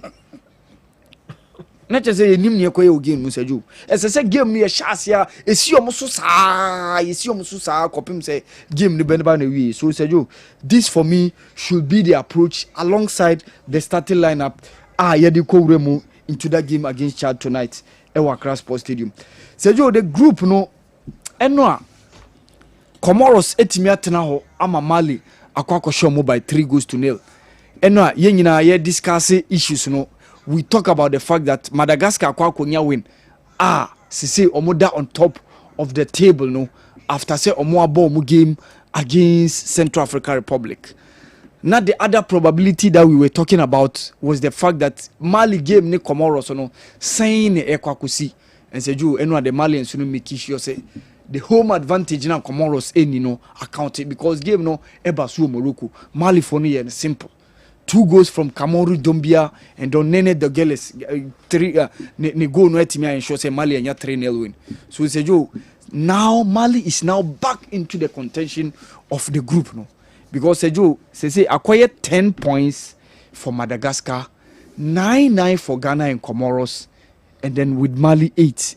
Say acquired say Jai Central Africa le Chad ekwanya anisa. So now it's now going to be a 4-horse race. And now with Mali having that 3-0 scoreline, a bit ginger going into the next game and should in case you to me win now, another 3 points, Ebabeka 18 no Mako 11. So and also boost to confidence. For ye, it's about time we beat the Chadian team. And so yes, I'm going to Madagascar, Morocco. Nientin temunenko 15 points. But that time no, ebe ginger confidence going into the last 4 games na ebe basono. Advantage I want to say, away games ye ko nyina seju. Ye kobono neutral ground. Omo be host here no omo bon home away from home. And apart from that, those 2 teams omo be contenders so seju. Omo so eba ha. Meka Comoros and then Mali. Apart from Chad na ye hosting no. Sejo obi so ena na coach Tuadu ena ne pre-match no ka say Chad enye small team na game no enye an easy game. Major say he wants to respect them because we a World Cup qualifies. Na o mai bia enye akwanya ebo. So since omo ye group members despite the fact that Sejo obia e show money there me from said the Missifan say he wants to respect the Chadian team no based on the fact that say omo your opponent ye babebo but say you Chad team media enye team bia say at least ye nyinyi say ye omo ebo say you bin so beside say the significance of the home advantage na e kanu say you yana World Cup qualifiers especially on the continent you know advantages need the account pa nti yana say unya team a uye good na obo home esese uma ohu ye hu mekai ye ni Egypt wa ha say we made sure say the home advantage count ye ma mo 6 that day okay ye ni Sudan kwasi apia LLD omo ba ye ma mo 4 Lesotho mo ba esejo ni ama mo 7 echire din ye mo bia hu se ahanum ni ani agro ye hia wane a hyew kwasi apia ba Afcon qualifier ni Ethiopia oba ya ni a show mo 5 nti ye make sure say ye ma ye home advantage ne de account na yen opponent na ye ni omu hia na omu no eni home advantage ye kwa ye ma eno no count na this is where the key lies. So honestly we must make sure say the home advantage in the intimate county na intimate winning chart and the rest of the home games na eba bebono sejo obi beside say Osman Bukari yene last qualifiers no sejo he was part of the team near yene Angola and Niger a boy no he was part of that team no but just by say when feature prominently in that team yewura afifu for 2025 hina went me anya collab but say you enyese why missing within the Black Stars no on prize say unze wa make switch from Serbia RCC or Estin FC the Major League Soccer no so many can say you USA or league no and Obo so I don't think Serbia coach no like why missing sir because the last qualifiers which was November no he was part of that team now a couple that game he didn't do unfortunately Yentimian qualify so for me the team to win this Premier League no I think say is between Kotoko and Gold Stars pair the omachre ewo league log no and how they are seriously in contention has bit me my surprise kakra but omo performance to the be omo team inconsistent kakra and only say even though Kotoko at a point were also inconsistent okay first round no more lose games be fourth ni na no more lose has so at a point second first round everybody we omo cause 6 games no more unbeaten that they were cruising but all of a sudden you share second round ni as a nema en share dan twetwe ye say ha supporters no any omo contingent person omo e bia ni last 2 games omo ntimi an share losing against Dreams FC or University of Ghana Stadium and also going to Bechim to also lose. And also the next game no omo ko Biani to play Gold Stars. And we are one of the things are 2-2 unfortunate for Accra folk. In as much as me who say Biani Gold Stars and Kotoko are the teams that me who so betimi agi league no has can also still have that chance of qualifying into of winning the league no. So you know bisa say you betimi anya team I betimi qualify a World Cup after this round of games and I said you probably it could be either Tunisia or Morocco based on the result of Monya. Tunisia after 5 games they got 13 points. Okay. Next is one drop only 2 points per only 1 draw pen on Monya. The rest of the games now are winning. Going to the next game if they win 16 points, it will get them closer to the Mundial in 2026. But Sergio, Japan are the first country to qualify. Okay. Yes, after beating Bahrain by 2-0. No, Japan are the first country to reach 2026 World Cup. So Sergio, 48 teams, Yenyabako, Aka 47 alongside yes, alongside the co-host. So Yenya Dikanya they were qualified. Sergio. All right. Tofik anyway, every Accra Tofik Osimhen. All my wish for today is for Ghana to lose and Otoado be sacked. Because under him, we can't even boldly say we're going to walk over Chad. Okay.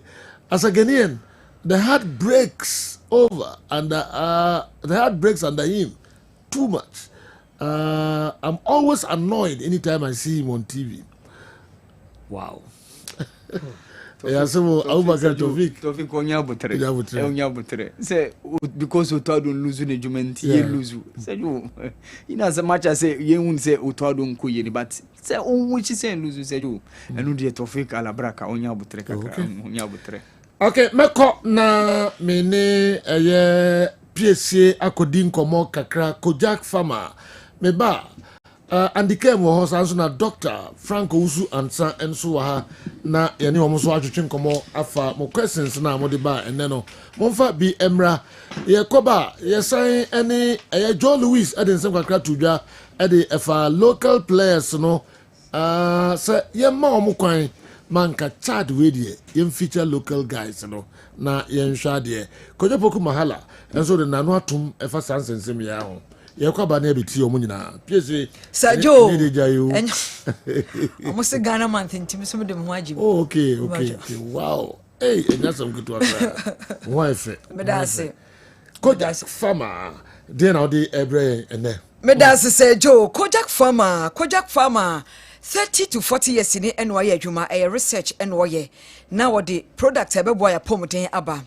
Womuna di Procode e buy Kojak Procode, and Quada DNA and penny for DNA. Kojak Procode a DNA. When you're cold, when you're flu, when you're catarrh, allergy.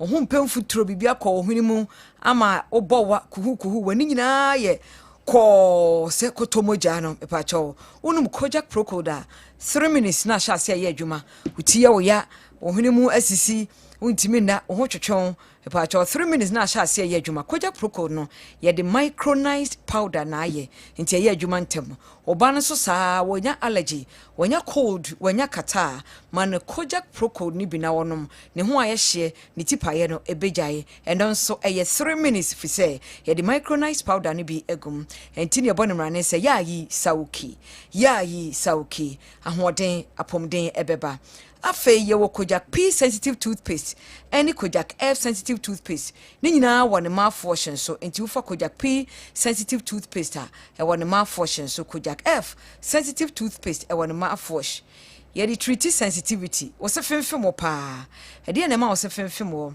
e vinegar no ma bi acid wo mu anka ebunu anka emre papa bon sa acid ne do so aduane bia ye acidic bia asa ye sa ana say ekeka bia de bia fruit bia keka bia no etime ema ose no efemfem pa every say ni nyina eye acid anka de ne citric acid ene ne ekeka ho acid ye corrosive enti ewewe sen no demineralize esen no demineralize no a na esen no ho ada ho na afei efemfem unum nsu a ote yawo afei nsu no ehye se nsu no enyunu eha pa anase wudidi a ehawa eye Kojak P sensitive toothpaste ene ne mouthwash ene Kojak F sensitive toothpaste ene ne mouthwash na wode be de di kan no esan se femfem wo na untimi fa nsu ngu wanum so nyunu anase nsu hye ngu wanum na edidi aya wode ne nti fa Kojak P sensitive toothpaste ene mouthwash no etwetwe wo se na wode mouthwash no ejira wanum ti wode paste etwetwe wo se wode mouthwash ejira wanum a ye ne 3 minutes na 5 minutes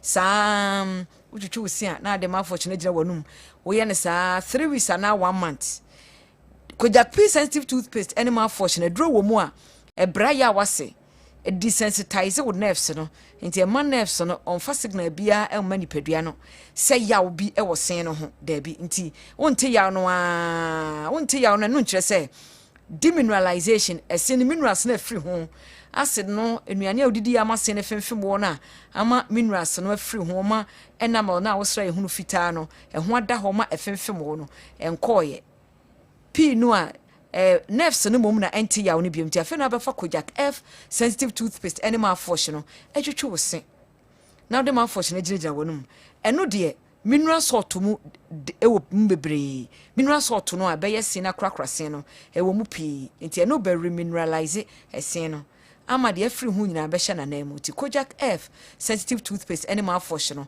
de eye eno no afa ye wo Kojak charcoal toothpaste no eno so eye bidie activated charcoal ne de aye se wono mo wine se bibia ye tobacco ana se bo ana tawa ana coffee medication no herbal teas ni nyina timi ma wo se no eye basa esene pa Kojak charcoal toothpaste no de twia eye fita efise pa anti fetwu se pa eye fita na bono se wo mu se eye nka firi wonum eye enka efiri wonum nti nka no eye firi wonum no charcoal no bidie de tumi eye no efisa wo de tompa bo ma senti firi mu aduane nyinya nso a wo de tumu a na bacteria no kra no bibia yedin pa afa yenko Kojak regular fluoride toothpaste no eso eno ne yasisi untokro nketenkete esisi ntokro nketenkete enti e boss no ho ban free kaka ho ntokro no e ba osinim no wansi no e kakraka na esi ase root no mu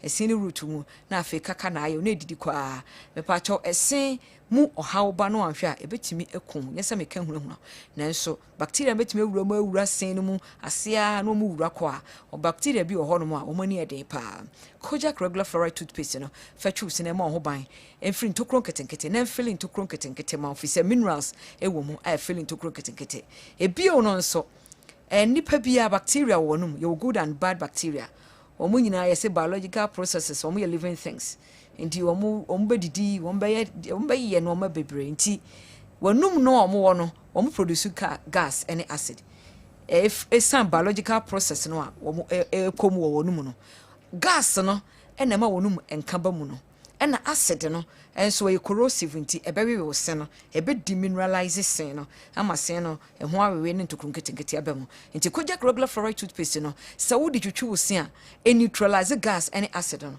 gas no ma enum kaba nti na nopa sɛ osɔre na wo yɛ ho ha na wo te nka wɔ onum a ɛyɛ gas no a bacteria na produce no ɛne sɛ wo kɔda na wo twitwi wo se anaso ahohoro wanu mu gas no ɛyɛ ma office bacterial load no enso drosso a ombo produce gas ni pii nti anum kan no beba pii nti Kojak regular fluoride toothpaste no neutralize gas no na neutralize acid no na wo wanu mabubu ntokuru nketenkete no a ekorodu sen no ɛma asen mu yɛ ha na bio nso Kojak regular fluoride toothpaste no ɛma sen yɛ den ɛmasen yɛ de fluoride no masen no ɛyɛ den masen yɛ den pa very very resistant nti ɛno no Kojak case toothpaste no so yɛ de flavor papa na aye flavor papa nso a ɛyɛ flavor ebo ankwada ɛtwetwe nkwada ɛma nkwada ne gisi twetwe ho Kojak Kate toothpaste no ɛno no enuro wo mu ɛyɛ sen ne ye enuro no bon kra se ho ban nkra no didi ntɔfe ɔmo pɛ afrɛmfrɛm wade na bacteria no de ɔmo kyerɛ ne asi kyerɛ ne waboa wɔn mpa ɔmo yɛ very very prolific ɔmo nyim tɛntɛntɛntɛntɛm wo ntɛntɛntɛntɛm reproduce ntɛntɛm enti sɛ akwada no sen no a ɔdi ntɔfe ne afrɛmfrɛm wade no wa hwɛ ane se kra bɛ pro akyɛn wo panyin no enti de Kojak Kate toothpaste ne ba yɛ boa ɛbɔ nkwada no ne sen ho ɔmo sen ho ban ɛma wɔn sen no nya ahoɔden ɛsen no nso ɛma ne minerals nso a ɛsen no ho bɛyɛ den akora bi wɔ ha ne sini fifi a na yɛ sin kuri na ayɛ sɛ wɔwɔ se no na ho nyinaa kurukuru mepa akyɛw Kojak Kate toothpaste no bɛhyehyɛ wɔ nyinaa ama akwada no wɔnnya wɔ faaseɛ ne se no ɛbɛyɛ kama afɛ yɛ wɔ Kojak range of toothbrushes Kojak range of toothbrushes no mepa akyɛw ukodwa so a wobɛnya bi atɔ nkwada deɛ mpanifo deɛ na sɛdeɛ tie no Kojak range of toothbrushes no ɛyɛ research na ɛyɛ nkane no ne anim sɛ ɛyɛ paste brush ano ɔden pa na timi efisin ye enso wobɛhu sɛ ɔkwabra ne sɔre no pa na watɔ brush ano dendenden na ɔde tɔwuro gu no kom na wabɛgyina adu hɔ ɔhɛ nkyɛn na wahwɛ n'anim front horo gban na wahyɛ aseɛ etwi wo ha ne ha wobɛte sound no epa akyɛw ogam no na ebe recede betwe akɔ akyire afei enamel no obɛ demineralize no se no obɛyi minerals ne nyina afiri so sɛ brush na no ɔden dodo Kojak range of toothbrushes no ɛyɛ hɔ ne hɔ ɛnyɛ mmerɛ pii ɛnyɛ din pii ne handle no nso ɛyɛ flexible kama bristles no yi baabia akɔyi remnant of food nnuane akɔhyehyɛ bia kama na ɛsɛn no abrɛ bia wɔsɛn no ayɛ kama ɛde amounti pɛbi na fɛtwi wɔsɛn yɛ product ne nyina paste ne nyina ne po ahoro panti yɛ tiketoa bi ɛnti kɛse faketoa bi nkwadaa deɛ ne nyina so free brush ɛhyɛ ho ne nyina free brush ɛhyɛ ho nkwadaa deɛ no nko a ɛna ɔma no yɛ mmiɛnsa nan enum a wɔbɛtɔ extra toothbrush ɛde ama wɔn mo na nkwadaa deɛ no paste no hyɛ no so yɛ ama 2 to 12 years nti woba wɔ range we mu a wɔbɛyi so bi yɛnyɛ no 2 to 6 years yɛmpɛ sɛ yɛbɛbɔ ɔka nti 2 to 12 years nkwadaa paste no yɛde free brush ahyɛ ho Kojak Pro Code no wobɛnya bi atɔ ɛwɔ over the counter ɛna pharmacy shops Ghana ha baabi a afei wopɛ product no a bi nso ɔkɔ Kanshi drug lane nkranman tem wobɛkɔma ase nso a kegitia anaasɛ Central Market baabi a ɛhwɛ Roma Hill no bacho ubenya bi na watu afsa na upe bi ato a edwa so mema de bi agu hwiba rom baabi a canopy na omabo kyiniye baabi a ukɔ hɔ a na obisa sɛ upe Kojak range of toothbrushes ni Kojak paste Kojak pee ni ne keka ho no ubenya bi number sia mbɛbobɔ yɛ to free woyanye ohwe wo asembisa bi a wetimi ebisa wo kumasi abɛfrɛ 053 106 99 45 053 106 99 45 enkran so obɛfrɛ 0531 07 00 20 0531 07 00 20 0531 07 00 20 Sergio Medasi yes dasi pc month the word deep papa ina some kitu akra Kojak mo friend numbers no na de hia obia no Kojak any enkomo na unu huda say auto products the free Kojak farmer. All right. And you former Tanzania him kakra na ye ko Joe Louis obobol makumasi asante kotoko osanso bobol ma akra Hearts Folk and national team so no pamcho yenti ensem kakra odi atudwa afa Ghana any Chad game no ehon yenti no player no ba na man minisa wantimi ambo a na abetimi akase wantimi ambo no adrop no and onu nzo wantimi ambo enche se local player no ya dia ini so frɛ no nye ne sa to ne afro national team no ntimi amwa na me perform ya yezu ntimi amonti emfro bi ntimi emfrɛ me hunza sa ne koso Ghana ini se basa se me yere me ho a ma me opportunity ma ntimi amwa fa me timi boy na maka team ba be frɛ player blasters player call up local player no e be frɛ okwa minutes kwa man bi I'm quite no mad animal boys. Now, Bruchin is an what friend you saw man opportunity no. So, Bo Abuchi, teams a chance be Bruchin all born and a dinosaur. And Ama will be a local player no, I a foreign player and as a professional. But you fry a more chance. Get my chance for about 3 minutes, 5 minutes. Seven. Now we Jesus. Jesus Christ no miracles upon oye. Goes we nyami nti the open or intimi change onye. Now be my play and 3 minutes at the end of it. Maji be no base me akonjo. Te yes side line. Do omokra mbo mutimi mbo. The man local player no so chance. Obo match good. Minutes no boy good. Next match then bem minutes na nko ya eno ano no. Ya clean friend bi. To me before be blaster or pop matches ready or baby honor or on basso performance not depot sa and so there be a better no be a better ni na yet and maso canon cause at times and a local place a friends are chance near the ma nipa no so timibo is an mobile na be come to tension yes we gram kabu na team no mo friendly match e pa mo anso no mo say yes a local place based on my face you are nominating komo e be a $1 you don't so be opportunity but every local player be krimu na time if you more chance if you obe na omo ten chance about 2 minutes 3 minutes I'm say from omo timi monti e hu ya say be from no or say from omo timi bo mo bo Ghana na say bo na obo ni dia o fe national team na man chance no so more yes we betimi abo na say ontimi mbo by a free o tin chance anu asaba 3 minutes 2 minutes next me sama 3 minutes ontimi ama David ni na akili wero it is about time I was paying for her. Okay.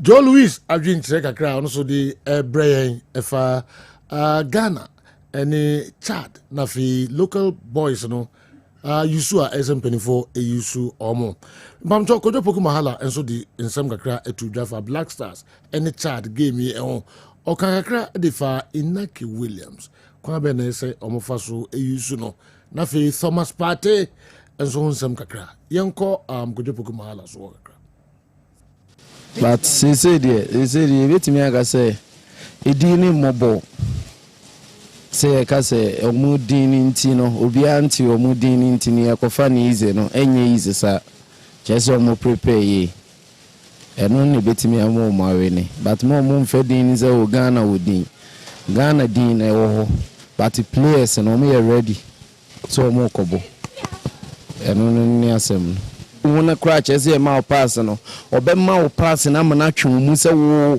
kwa akofa ball no na duro no mo be finishing nti sana mi hu so mo bobo as selfish nko a so mbe jaise strikers ni Midfield o mo te se de no mo ya asamo no enye sa biem na yesi ete strikers mo na we draw back no mo no so na be wa home ni nyina na o de be she go na we because ball no bia ye ma pass nti wo be say wo baba ka be bobi wo be ba be de hwan e ko she goal so no you very good all right but supply no onya okoya no akoshe goal nti eno no che say mo ma de na mo ye no eno on 15 they say the best if you know anya ne den this a man boss na boy ya boy be 20 minutes na me na kan wana na e ball na me bon o ma me clear chance cry here me say no because me hit is I mean warm up permit me the abobo no because born dey bia wo say obeso ye bibi but say bibi kro no mo man chance man nye enipa ni bi che ball no too much e bi ni so ball bro too much against Chad the players near selfless now omo lazy passes no nya boni but me dey kebeti me dey some say team na for there any mo fa local players in nkobo ala na mbeze bogus ni boko so no match we enye match bia ama no what I say but local players in there omo ekom de omo system ni mo hye ekom de omo ankasa enti ono kasa o ma no winning bonus 2000 kula na obeku ni ho ayeden abo ena nye bonus ne kula no ogina o man ni edin mu aye bibia obeku ni ho ayeden abo ba we mu no manya ama na bro so nti omu se we bia anya yi ena omu prepositions o mu team mu to omu ba sa ahode na wo no nya no no omu de magana no chezo omu hunu ni sa. Your fair 3 local players has goalkeeper Mediema left back and an formation centre back Razak Simpson match and my Lucas no chance man start here now so omon ko didi nko ade so da bia ye from yetim omo ko tena stance ni no mo hwe bi so omo chance abo a ombe se local boys no mani able person omo bo menka so omo nyina na ya ade but 1 or 2 video uhunu se bi ya ade now ka commitment papi Arsenal give me the man no onya no sa ha ye hu sa commitment no ha we analyze party Arsenal any party we Ghana na party Arsenal na wo no players were around party hu ne bi na wo no ho a nti sa na be because I say no na mo be man aye mean e no what I say but Arsenal no won ko for no mo bo ono mo abo a che o me training boom ti bibia from an okata na ni kro ni se package na so what I say but I say no and I make us say omo mo as a team. Okay, enti Joe Louis ani Kwadwo Poku Mahala dom so de atu edwa eno no doctor asan atrasivium sanso na and came enso e wa ha kwame yanko kakra na fi yansamra bo general mastercard de e card obi bia hia bi obi a utu kwan bia ohia mastercard uti chroma credit general hia mastercard na mastercard force me fanto obi bia nim and nano paying say UEFA Champions League finals yenim onipa kra two teams omobebo no wo mo pese wo me do kona ko UEFA Champions League ni bi o me mouth 3 days treatment pa we ni beje ho enu nti wo mo say from 3rd of March to 30th of March adia ben se obe use mastercard no use mastercard no na fato ade use mastercard no na fato ade we use mastercard no e de to ade sa u 3 years se ku grow UEFA Champions League final no obetimi akwa kohwebe enu nti 3 days ewo eye Aqua Safari Resort woni bia do be kwa akoda enu nti na wo se sabre we use mastercard no na wo de to ade we use mastercard no na didi dwa na mfaso bebre ebeba so ede amount within sisisan wo drop no mu ma on tade no mu nsesa Friday na wo bo African wear no ma mu ensesa anaso wo drop no within tade no wo African wear na aye dada within sabre wo mo pese osesa wo drop no mu nti wo mo emma kwan sa wo yoba wo ye bema beto atade na ya pam ni bi no ye de within na pam no e wo within for wo mo shop no uto be 3 to 4 ho ne ye be chew yas ni bi account ye be chew within material ni bi ede account anaso de oba osi de opay yas ni bi na top ye wudi material ni bi opay 18 years uto 18 years konso a ye be che obi ede account nunti ena oso de woni che Kumasi City Mall SG Mall and anaasɛ dum Unicorn House na wakɔ akɔpɛ wo dimfo kyerɛ kwan na ɔma material ne promotion no wo so wetimi enjoy bi MTN everywhere you go MTN se baby abɛkɔ bia no wobetimi ayusu ɔmo se say dem wo me de ɛyɛ my momo app no de aba obi sɛ my momo app no die na de ɛyɛ anaasɛ die na wo de app yi bɛyɛ o send sika ɛyɛ star 170 hash no asende o send sika no kwa ne atew ne asan tew levi aka ho ɛnu nti na se say my momo app na ba na my momo app no o download bi e de good e de to phone so a opportunity won say sika e wo se tew no enya de MTN for betew ɛnu nti ɛyɛ zero charges sika na wo send akoma maame no use my momo app ne bi sika na wo send akoma o papa no use my momo app no wo pie wako restaurant makwa akodidie wo tua ka use my momo app no because wo use my momo app na zero charges and ɛwɔ so general I mean a Mastercard no uchrim say there okay be on TV da Mastercard Mastercard acquire say credit card aha and what debit card and so on nti debit card ne kyerɛ sɛ wo use Mastercard no wo de beto ade wo de to ade a card no numbers ɛwɔ so na de amom na omo abo numbers no na wo de tuaka okay but what I say akwa say wo use ATM but ATM ne wo de kɔhyɛ but we the Mastercard ne fanshare kutaw into to ade wi na wo tuaka into tuaka no use sa card no ene di tuaka but what I say o hwe Champions League o se gu ase sponsored by Mastercard na circles me no bi ba ko red ba ko yellow na da ase no ne Mastercard ye de to ade okay no we tua ye dia ti we free account no ayi no yes aye clear de nya me pa ye de nya Dr. Franco Naro general ho na me hwe Dedi kan no obi say me ya mama chance me blaster psychologist na me motivate you mo so motivate you ba ko kura ba for and e ba ho say ono ye Black Stars player go wa betra ye bonuses ye nti so na cha de mo 2000 edua na also e ya no say Black Stars team o ka ho as bia party and as bia ono na ye has for goalkeeper no sorry yes kono baka say ye mfa bonus no 2000 na eduru ha General, motivation in fact motivation is a psychological term na asichire ne say a day na obeka kire obi ana obeye obi ana wonye nkire obi ebe hye na edi ne yie ebi mpo obetima di abro de na ho de under normal circumstance ebe ma na ye no eno ne friend motivation na ye omu mienu ni titiriw. We have what we call intrinsic motivation. In him, no, or person we no de satisfy a certain need. Obi oho my hemfa no say team no ne kotoko bebo. Player no, se wan ka hwe ankyere player no kra ye kotoko no no ankaza no o person wo gire ne ho bo na enkrofo hu no na ogi dia na say yetimi beto no. Enti ono ankaza obi anka hwe ankyere no kra na intrinsically he's motivated to play and give off his best. Okay. Anyway, extrinsic. You don't who ko na mema uska. You don't who ko na mema oba nware.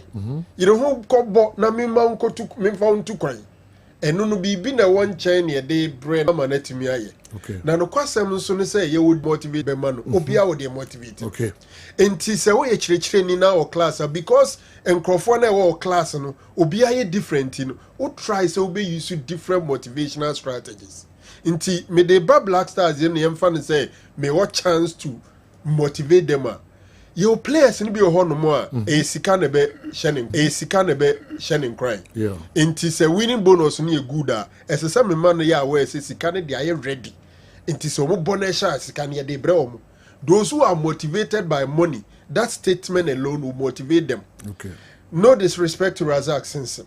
Say Razak when your chance Razak Charlie we don't know now when bia so no musika na ready $10,000 $10,000 no a ye be 1.5 billion and 1.6 billion and wachi scouts ni amanfo hwe akwan bia so nyame yo adoma we a chance a wotimi yire ho na abona aboni a ye ba za wotimi yire ho na abona aboni a ye ba nkrofo betima to de otu kwan because ono nso so no getting the chance to travel outside Ghana is a form of motivation. Into such people, no, ubetumi akansa game way there.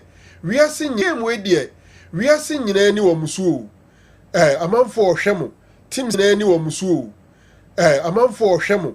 Teams are hold mu pay players a free. Hold mu pay players a free Ghana share. Any a day. Into munko yere mu bi pa nam sa game we so. Ene ebe mu anya kwanya tu kwan. There are some so the chances say Obenya World Cup akono. Obe no de at stake. No man who say, "Oh my Ghana over 39 million population. Ye nipa ma Ghana over 39 million population. Ye nipa ma aduonu miensa. Aduonu miensa no emu du ba ko wo ka ubi." Okay. Ena wuko jira Ghana nyina na emu. For any two family. Hwe obusua unuanom oyirenom no ma omu ehwa say ye beka say ahoho akra de bebra omu say omo ba no ka hu bi na de Ghana Eco World Cup. Enti, look at your family members. Look at how proud you make them and go and deliver for Mother Ghana. Enti, to be very honest, Edu Sabre no catch them say yes. A bit to my base player we know you were he. Assembly a penya catch or you were bufu a bebrel. Okay. Because we are so be a don one son or do bebrel. Okay. Because we are so be a don one son or do before. So I think that Ube used to different Mesaba Black Stars beam, but also which team and I'm GDC or Mobile GPL. General, I about 22 games. General, I about 22 games. In Tiaka will be 12 games na year. Yeah, 18 teams. Okay, so now we are playing 34 games. That's right. Yeah. In Tiaka will be 12 games near we. Gold Stars Odin kind of 40 points. Kotoko Dinechi with 39 points. Heart of Lions there were 37 and Heart of Oak there were 36. Now for me, even when Heart of Lions was on top, question we buy no man sam for man count because the final phase compete to the final end. So I think the chances of Gold Stars Kotoko was rosing Heart of Lions. For Heart Kotoko was rosing Heart of Lions. For Heart of Oak.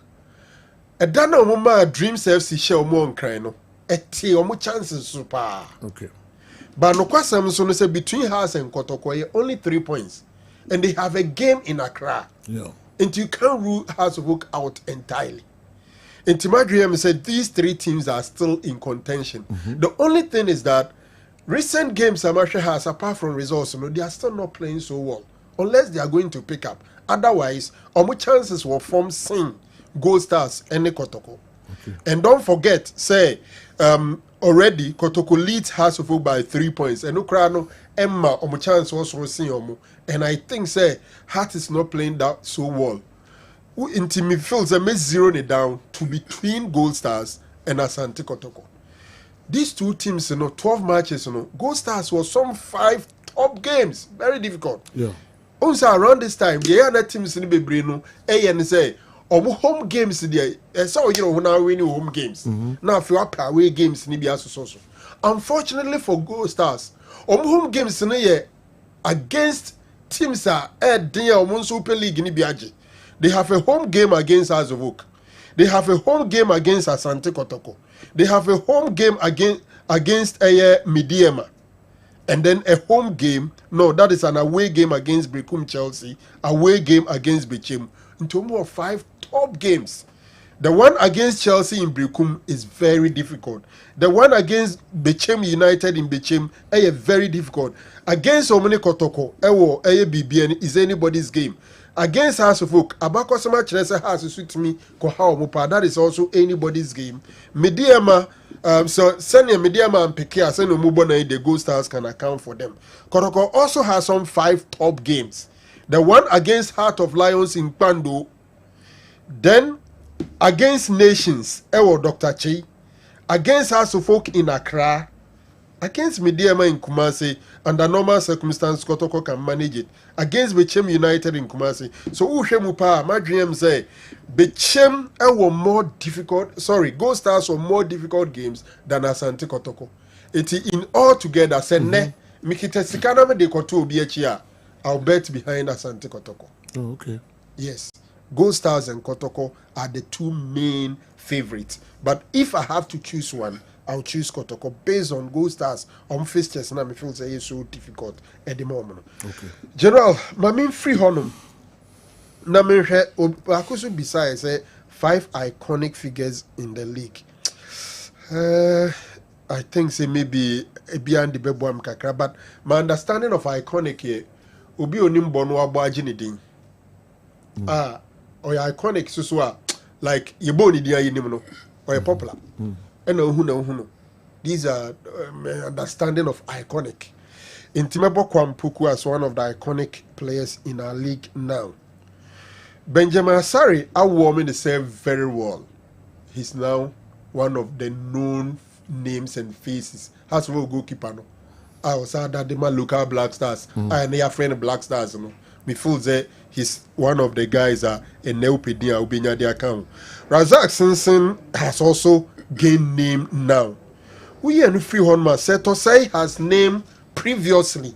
And the name no, I think he's also iconic, even though on the field he hasn't delivered so much since he joined Hasbro. But Udin it will be beer we league. Maybe my buffo. Binya break maybe a man kona becount. Or no, you're popular. Maybe Stephen Amankona, yes. Amankona of Bricum Chelsea. Yes. These are May 5, maybe. Many time when we remember and one of my okay. Not a man in another. Oh, so on the agree there. Mama, players are more baby. Oh, you into you know, who's that? Some dog can be trying to say, Emmanuel, so be any baby. Also be any baby. You'll be able to be outside the work and I know and you know. Reasons, he has given reasons. You know, I league in one popular German corner. Or the one player, and he has performed two. Just 2 seasons, he has scored 29 goals in 2 seasons. Since he league in is the top scorer. Last season he was the top scorer. Last season he scored 19 goals. This season he has scored 10 goals, 29. And again, doubt or no, but to say Ubi any baby he has given 5 names, and I'm in support of the names, and he has given reasons to that. But man, Ubi any baby you know what? For people, I'm better so I'm too zamku here. Waka 5, what are they? It ends there. You know. But men trap are into a baby. Because it's an but wrong. How is it wrong? How is it wrong? Now, you know how is it wrong? It will be better on in and just the only. You know, we have a certain criteria for the point rate. Now, it is not just a matter of sharing your opinion. General, do we appoint captain based on longevity or what? Maukru honest with me, Jordan any party will be any leadership qualities. Yes. First of all, longevity is a major determining factor in determining the leader of a football team. It can't be power. Because nipa no betra wache no nem pempi ni modern money de netra wache. And no can be. But leadership qualities so can. Yon krofo ma team wache. And so leadership qualities no money be. Me meti he ma dwen say Black Stars. Me ni nipa na ya dwen say both party and Jordan do not have the leadership qualities to lead us. Say if I have a choice and to choose from this group who should captain as I go straight for Jiku. I'm saying Jordan ni party any leadership qualities because one, party captain bia. And my dream say to wacha huma na Stephen Apia wo, na John Mensah wo, na Samuel Jan wo, na Abedi Pele wo, na Sike Akono wo, na Akwesi Apia wo no party mi nso obi. It do be because selecting matches no abebo. On the field, so show how he's rallying the guys around. So I don't see that because leader there, the first thing your commitment level. Only Jordan, for me, when it comes to commitment level, I think he's there. Okay. Because say I'm free play, I'm matches, editing. You few instances be, but editing say Jordan, ube friend Oma. But you see a leader, I don't see it. First of all, even the Ghana culture in Jordan. Sa Ghana for ye pen and for some, ye ko we honi we din komo, ye ko binchen. Leader, apart from the one kasa hono, except udjune other team members. I'm wondering when Jordan will pick phone and call Kudus and find out how are you doing. Upra na yeko saying a game where ye beko akoyede because utie Asamoah at least I've had the chance to get close to him. Before Krombe call up, no one can say did more actually how they are going to deliver. Jordan Utien Commander, even in camp, or back. The reason being that captain no supposed to be the leader on the field. Na so who the Koso park in so baby ah. Ofa park in so goalkeeper ne who baby ah. But goalkeeper no our problem with mobility. So movie BBC the so on ma on timinya ne pole no nko honom. Until it gives the goalkeeper a little bit of disadvantage when he's a captain. But if you have your center back as your captain, who park in so baby the all nante the onye ye there's on the kasa na baby so could be as utimiko. So first of all, by way of position, I prefer center backs as my captain. We are not the free honoma leadership qualities. I think that from what I saw in him from France, from Turkey, and even the national team, commitment is something extraordinary. And it doesn't look like or cut him ni politics in whom be brave. Into Mimi Foze, say na me or chance and in the circumstances are going for Jiku. General. Okay. Now Obi say Anyembia Utuado okay say we need together. One in the adwin so we need together name mo lusu dia e ono nko a. You know why bia na me gina. Okay. Ghana ne Chad. Ye nyina ye bompai. Ye support it. And na me jesi. Me plan nyina ye ho na me mpae wo. Enti sinyame ya don ne we ni Ghana for ya we ni. Unfortunately Ghana for you need a chance to take part in selection. You need a chance to take part in formation. You need a chance to take part in tatters. Apart from say bebompa and the aka formation, you try your tax away into bonus and so are ready. Because some of the players will be motivated because of the winning bonus, which we have paid our tax and the money is available. Into some more tax na you need to bonus, and I can't be near rainy. The cent we have won together. But a Juma now, Mubayano Park, and so they win, but we don't have control over it. So if they lose, or when they lose, near FCC be some be a baby song. They see a catch on be a catch on, and the Mobi see a 2-4 Mubiano, it's a 2-4. So when they win, we win together. If they lose, they lose alone, and they are responsible for the loss.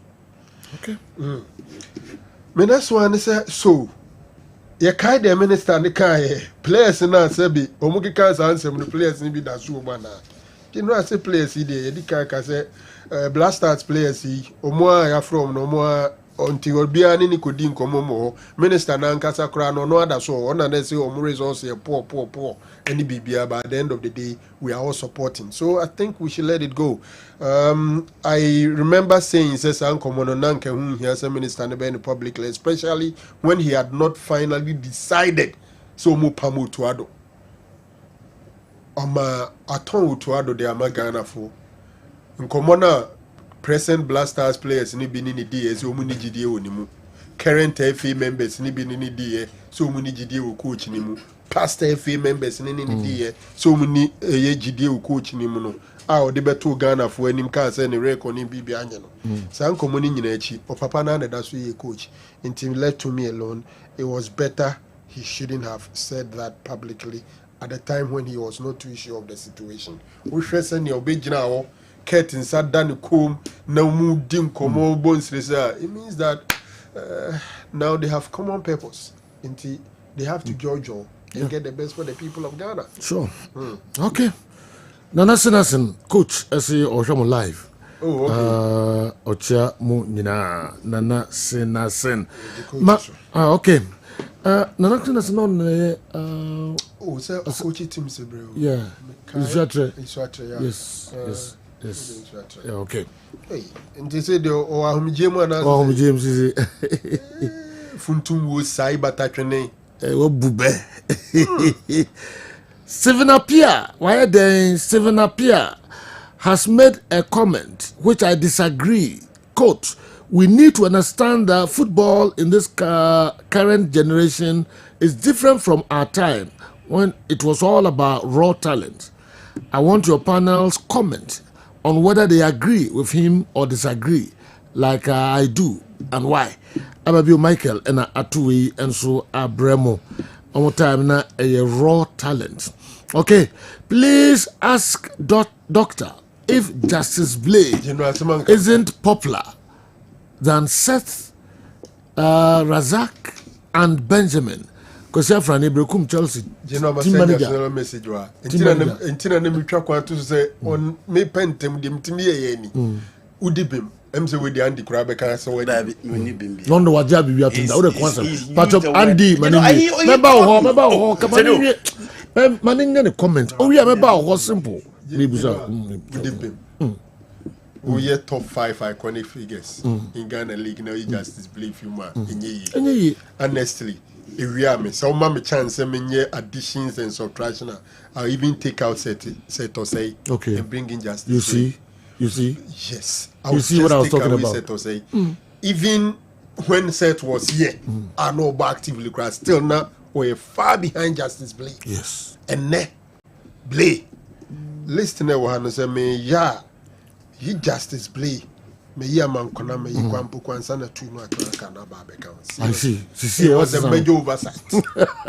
Not mine, major oversight. Yes. How do you exclude Justice Blade? He's iconic. Yes. From Midema. Yeah. To Kotoko. Yeah. Back and back. Very popular. Okay. All right, Maminsha way na minkodi dwa kakra bi emrajo. In 1962, when the Black Stars played Real Madrid at Accra Sports Stadium, I was in P6.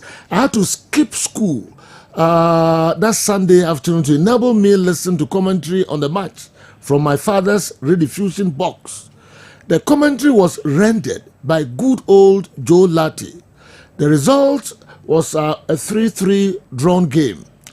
That was a means our late president Osajifo Dr. Kwame Nkrumah used to expose the Ghanaian football, or used to expose Ghanaian football to Europe. Reverend Osei Kofi has been invited to Spain, had been invited to Spain by Real Madrid. What a match it will be if Ghana reciprocates this gesture by inviting Real Madrid to play the Black Stars in Ghana. The crowd will be massive. Abakasika anyway free brewer and breye. May call Grace Gift. Na mene Grace Gift Herbal Clinic mpedifo enso atwetwe enkomo kakra yaba. Na fi yaba betwa so de amamo Kessben television. Kessben 93.3, Kessben 92.9 Accra.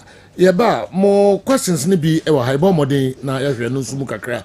Na afei de hobia ye de ababeka mo ho they see wo Kumasi Central Market enye anika kra ntichiro mo wire munsha din edin papa ena sam kitu akra ye nimse ne ye reporters ni bi betimedi nkomo na de koso hobia no ye nya drone shots ye de kakra be chechre mo ansana ya pega ye mu donko pepepe Kodjo Waha, Sansuna Abigail, and so I transfer from Grace Gift. Yes, Grace Gift Herbal Clinic. Then I'm the brain, no pay. Black Stars, the work trying to you pull. Too straight. Oh, the one I got to one. Now, so Meaning, but be on the town. Oh, where Michelle will be a hospital, or the betcher. Michelle Penny be a hospital, and not the betcher. Wow, I forgot so dear. If I mean, said them way be on town. We penny be pan at the chairman. Budino. I always think I won't cry now. Go to my stadium, my match. Oh, easy. Okay, call your as someone boss way. Yes, say, and can would nine ye can wound honey. Yes. John for man, dear. Hadu FM wechiri omo ba Grace Gift pa omo ne ma kukudu fo a omo ba so pitu omo so omo kunu no nsa ene omo ba enti anopei menso so ebi aka me papa enya asem ketwa anya hwe kura me wo fa ase efre no abeta owom ya ne so to a wo frɛ me wo fa wo su na anu ya na mkosra no na wa bie ne dwumadie no na so mo wa ngumani ma se the free sasa kese a wusisiwa ema wa bia dwuma mankrofo anya biye ema yi twinsu e koton omo de eda so omo kwa ne so omo be ni nyina dworobe mesrɛ mu ayɛ a momfa mo ho ɛntandɔn nhwɛ dance kuo no so ɛbaa sɛ yie no yɛ na nka saa sika no ne tua ɛyɛ adeɛ nanso ɛbaa sɛ yie ka wosu a wopɛgya w'ani ɛtɔ baabi ani capture the year pa draw hot no ne hadokɔta nketewa no na wɔkɛn ayo ɔmo nkosɛ they go capture and they go so dwomo from a room no yeah we dem say that will be that would be ano dene market but they go so dear monkose pa nanso so obeye ne den esi a na nya si ye bomfa ye se nyam kompon mo ye ho ban ne bi nsi biem na ye nso ye nhwe ye ho yie ye ntotoye ne ye nhihye bi na ekofa sa na ma we ba monkose yo grace gefete heba credit mesre mo a yesi yesukura ija ahem ye kan kura nipa mebri na omo akọ atowre nchen mu a yade ebebo omo pressure be bi be fa so yade pre hei ani ade mesre mo kofo bosia monto mobo na munyina mo fa mani nkire grace gefete yakache wo de se wo kan ho bi ana atowre nchen mu a esie se ho akodim bi na se kofo how bi ba oba grace gift am yehu se wapatash ewo edwom hobi yensu yenim a yebeboa wo ne nyina aben panifo bebem ebi omo beboa sika fam ni ade grace gift heba clinics yensu afam dia ebetimi aye dwomfo ma ne mema wo mapatash bia unya beduru ye ho nko na o yehu se wo ka ho bia die nti a wo de baaye no si amfane nyina kura emu fande onso so ye de bechewo na de wo ho no na mesra mo ye wo hwim ye kan amoso mo bebeyi ye wo hwim sukun kwantana so asuofia kwan so asem ne ye kan asuofia ohwim sukun kwantana so si busa tesin droba fo no mududu ho no a sa wo pegles gefetia o mo nchen hwa ye to aso ho ho fe bedwodwo ho kura na opreha enkofo me ho fe pass ne hotel de na no mesia obefre na wo de abane anam de tudwan 054 tele 0543 tele 2 32 00 tele 30 054 tele 0543 tele 2 32 00 tele 30 ana 0246 518 selo tele 003 0246 518 selo tele 003 ene mene dokota Abigail ene nam enti ono ede ebetu apo dokota Abigail abiato yetio medase ebesa me yetiefo nyina shede ne central market fo no oma torenchem say ato mu na ye ya pa ya maame mo bosia a o mabro ene pressure nkofo besoa no enye adeketoa na ne nyina mu ne say grace gift say so pressure kwosora wo de bra ne yen check ma mu free ne hu ba bi a pressure na kodu na ankofa yare fufuro bi ansamremu that's it na yaka grace gift aya na da bia no de yaka ne say hospital na eto nchia na ye de yese de na bemabuo de na ni da so asa de ode ne yawe china ne ho anto no yaje ne ho sika nyina di sa nipa onye ni se herbal clinic papa bia wo Ghana ha biem no sa nipa na grace gift eto nsa afro sebra na ye nto nchia so wo sika so ni sika yare ne say diabetes say pressure say asthma yare bia oba infection atena oso ache sebi otena sia otenka kaka wase ana odi niema bia wura wase ama sebi wase ho abi grace gift sebra ne enyo vaginal steaming yemfa ahaban ensuo de yensan fan kantia homa obema infection atena wo so ache no sabi obema no na emu odu but ene so tia na eti odi boss wa no agem na to no nkrom nko a grace gift say so dia wini ba bia afo ni che grace gift ba clinic na yenhwema na ebiem no Ghana for nyina nim say Grace Gift de eba na wo ho sensem a Grace Gift ye number 1 na ene no ehwehwemu ameye ho say enye emanko na entimi nwo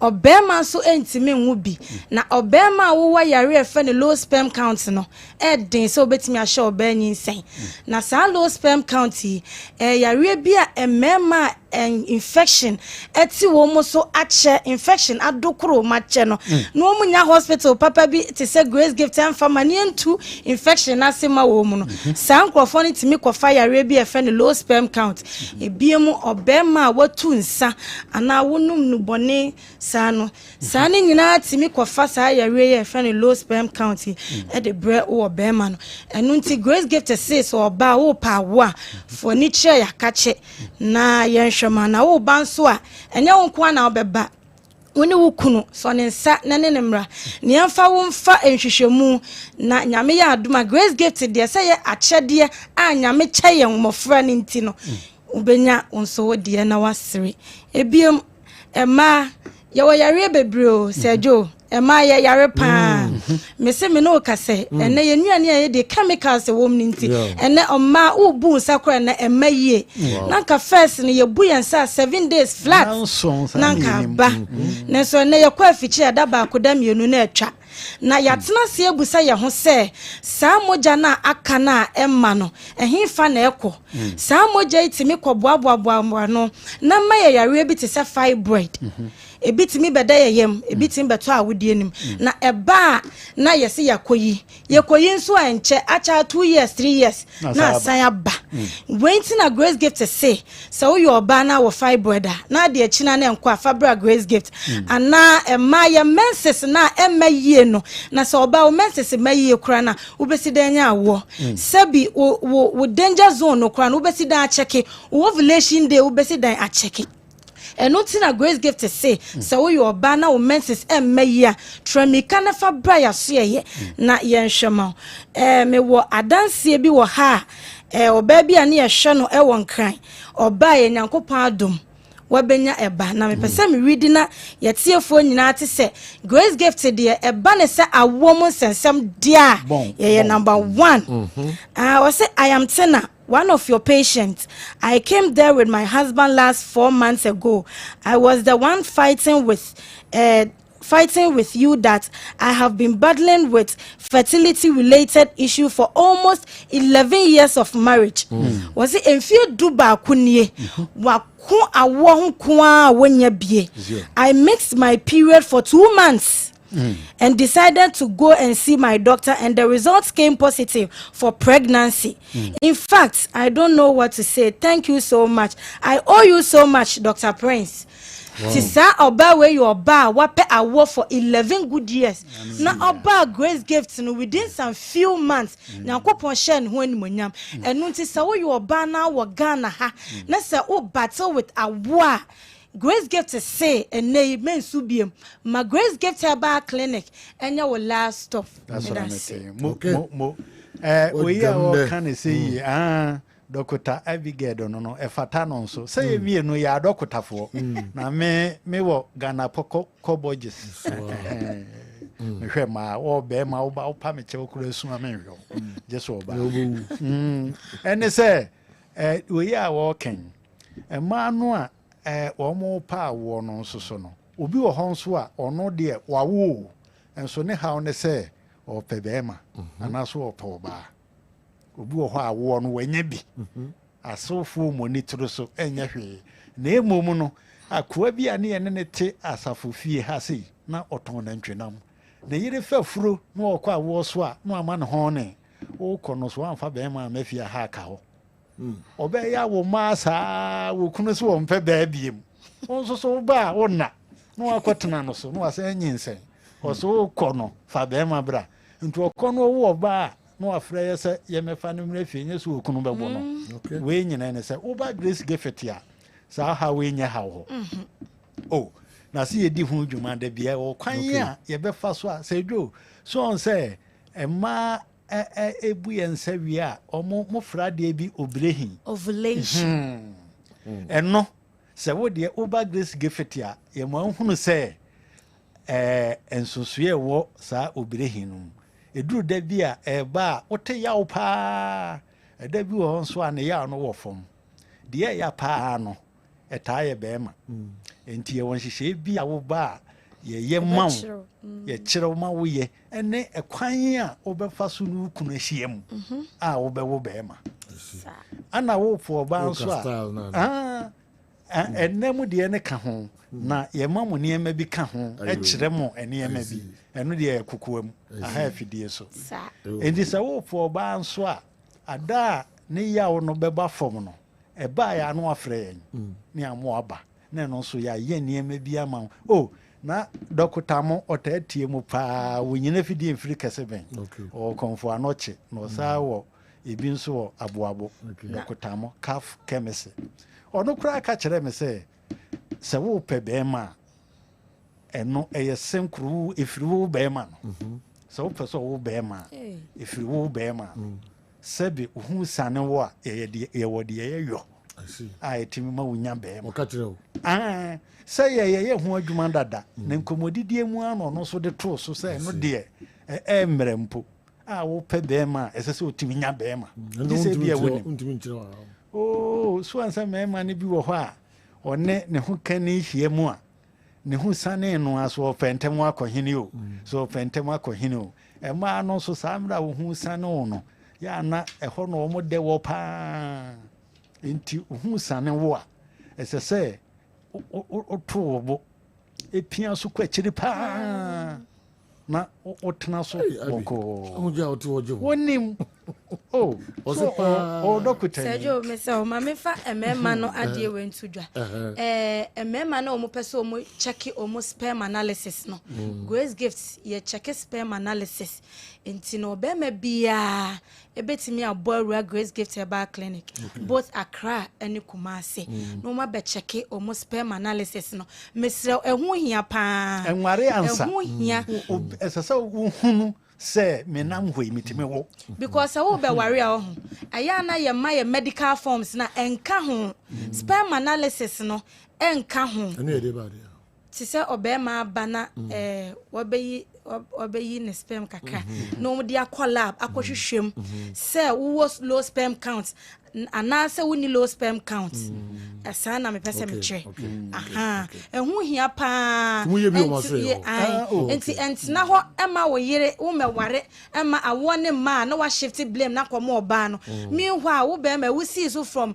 80s to 90s no won check bi da wonim said de esiti akura na emo mo check wie na hu status na eno na betimi a blame wo ba eno kwa yem blame wo ba ena oba se won pese oba wo na wo Grace Gift sebra awo yetenete de mo check wie na mo problems na wo na wotumi boa oh yes senti na nkrofo wo a o mudi ho eno nti na wo ba obenya awo no se efri be ma na ye ma wo enu ye de wotu nu so ebumi wo sperm na kopim se ebedu level a woni oba ne hia nyinse betumi aba Grace Gift ye ho adwuma all right just wa amfa wo yere no wo fa no nko a wo emre no ko ayo ene ye boa ye ho ne akohwe board on be bo no time ben omo eno so anwumrem yi so mo anum kan ye di a pacho ye num no yo enti monye numbers no na mo bra enkran ye wonu atwemota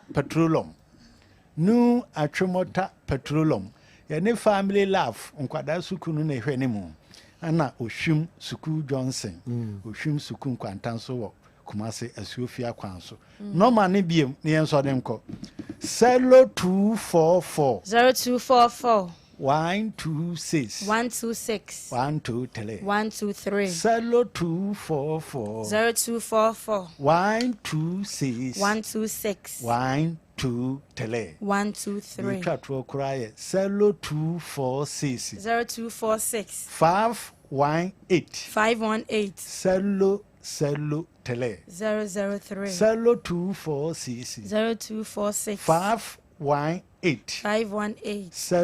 Selo tele 003 Dinyami je obi okay ye beda mo se munko Grace Gift asoye na mo bia wo bia no omo so entimi emwa mo mo friend numbers na mo de etu edwa no na fe uhia mo bia Grace Gift Herbal Clinic almost etimi abuao.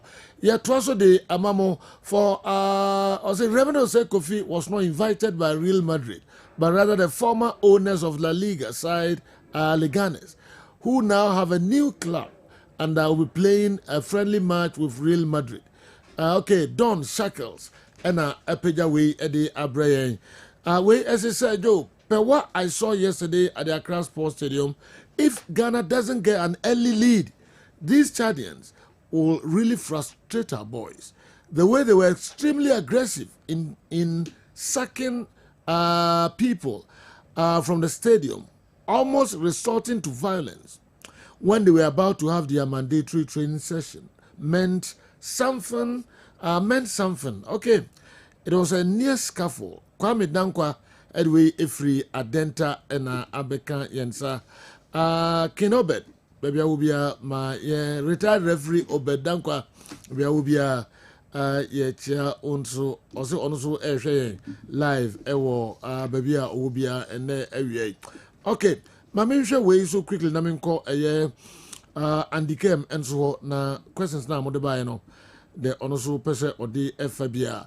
Doctor, where if you now, also Dr. Naru mentioned players justifying what the minister said, which I disagree.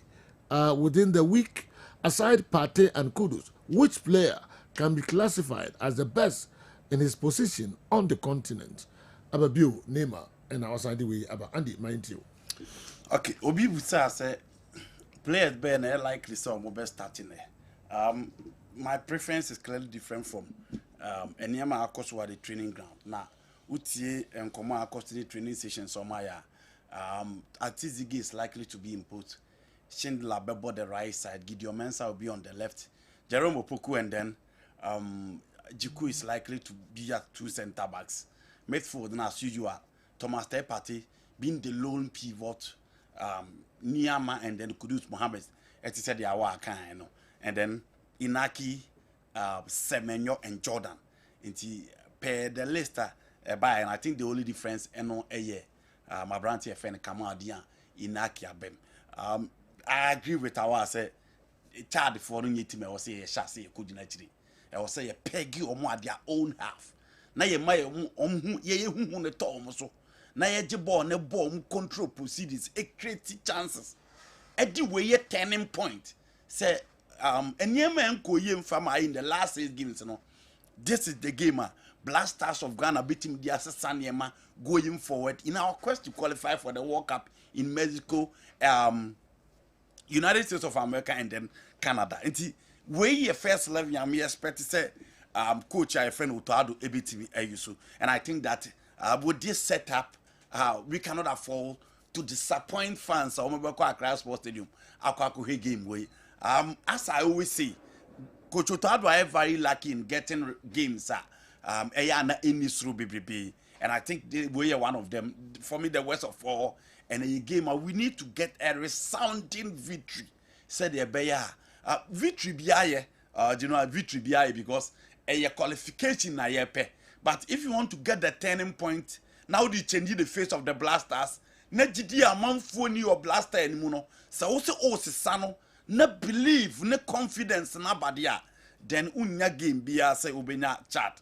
Now we a resounding victory. Into we need 11 players are likely say Coach Utado be used.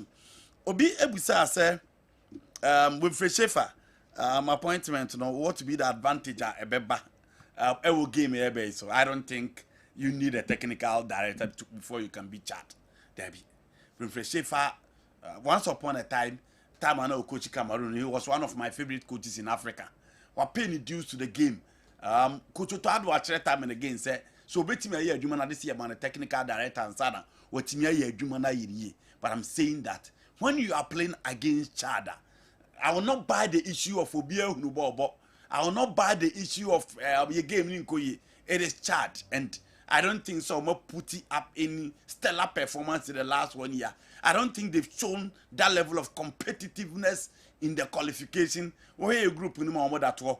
I think say you be there and in as much as Obe expect say refresh if I bet actually watch your games be or pick 1 or 2 things that you feel say obe add to coach a friend Otoado obe man a certain advice I'm at least never to me ako I still don't think playing against Chad you hear the influence or the intervention of coach your friend Wilfred Schaefer and Sani Yetimi Ashacha. We need to beat them well and use as a turning point. Stephen appears say almost time na football a raw talent na eneniema bibiri aba beka ho. You know football eneniema bibiri beka ho ache. Eneniema bibiri beka football ho ache. Enye ne eneniema bibiri abeka football ho. But say what follow game ni here difference is about game ni say can you know the game was just about talent. Oh, in the old days, the early 30s, the 40s, the 50s, na board winning bar and one is a bar. But actually, science a beka home. It is science and a beka home on a one machine, sir. Ye dishe players with him, ye timmy ma be the bo musa bona or quacobono, Mikasa and Abeco could do her sign, who could do the tactical know how the psychological side. But in all, the psychological side of the game, way back in the 60s, in the 50s, in the those years now no more World Cup and that's what we read about the World Cup. Not those psychologists who were there. And science about beka ho man I just so significant. Sebo no cry e ba. Coaches na sa te bench na sa TV keto abi so manim. O hwe video analysis o decode game no a ye born minute by minute. A no so te ba bi o information ba. Ye obi so ono so go the coaching part.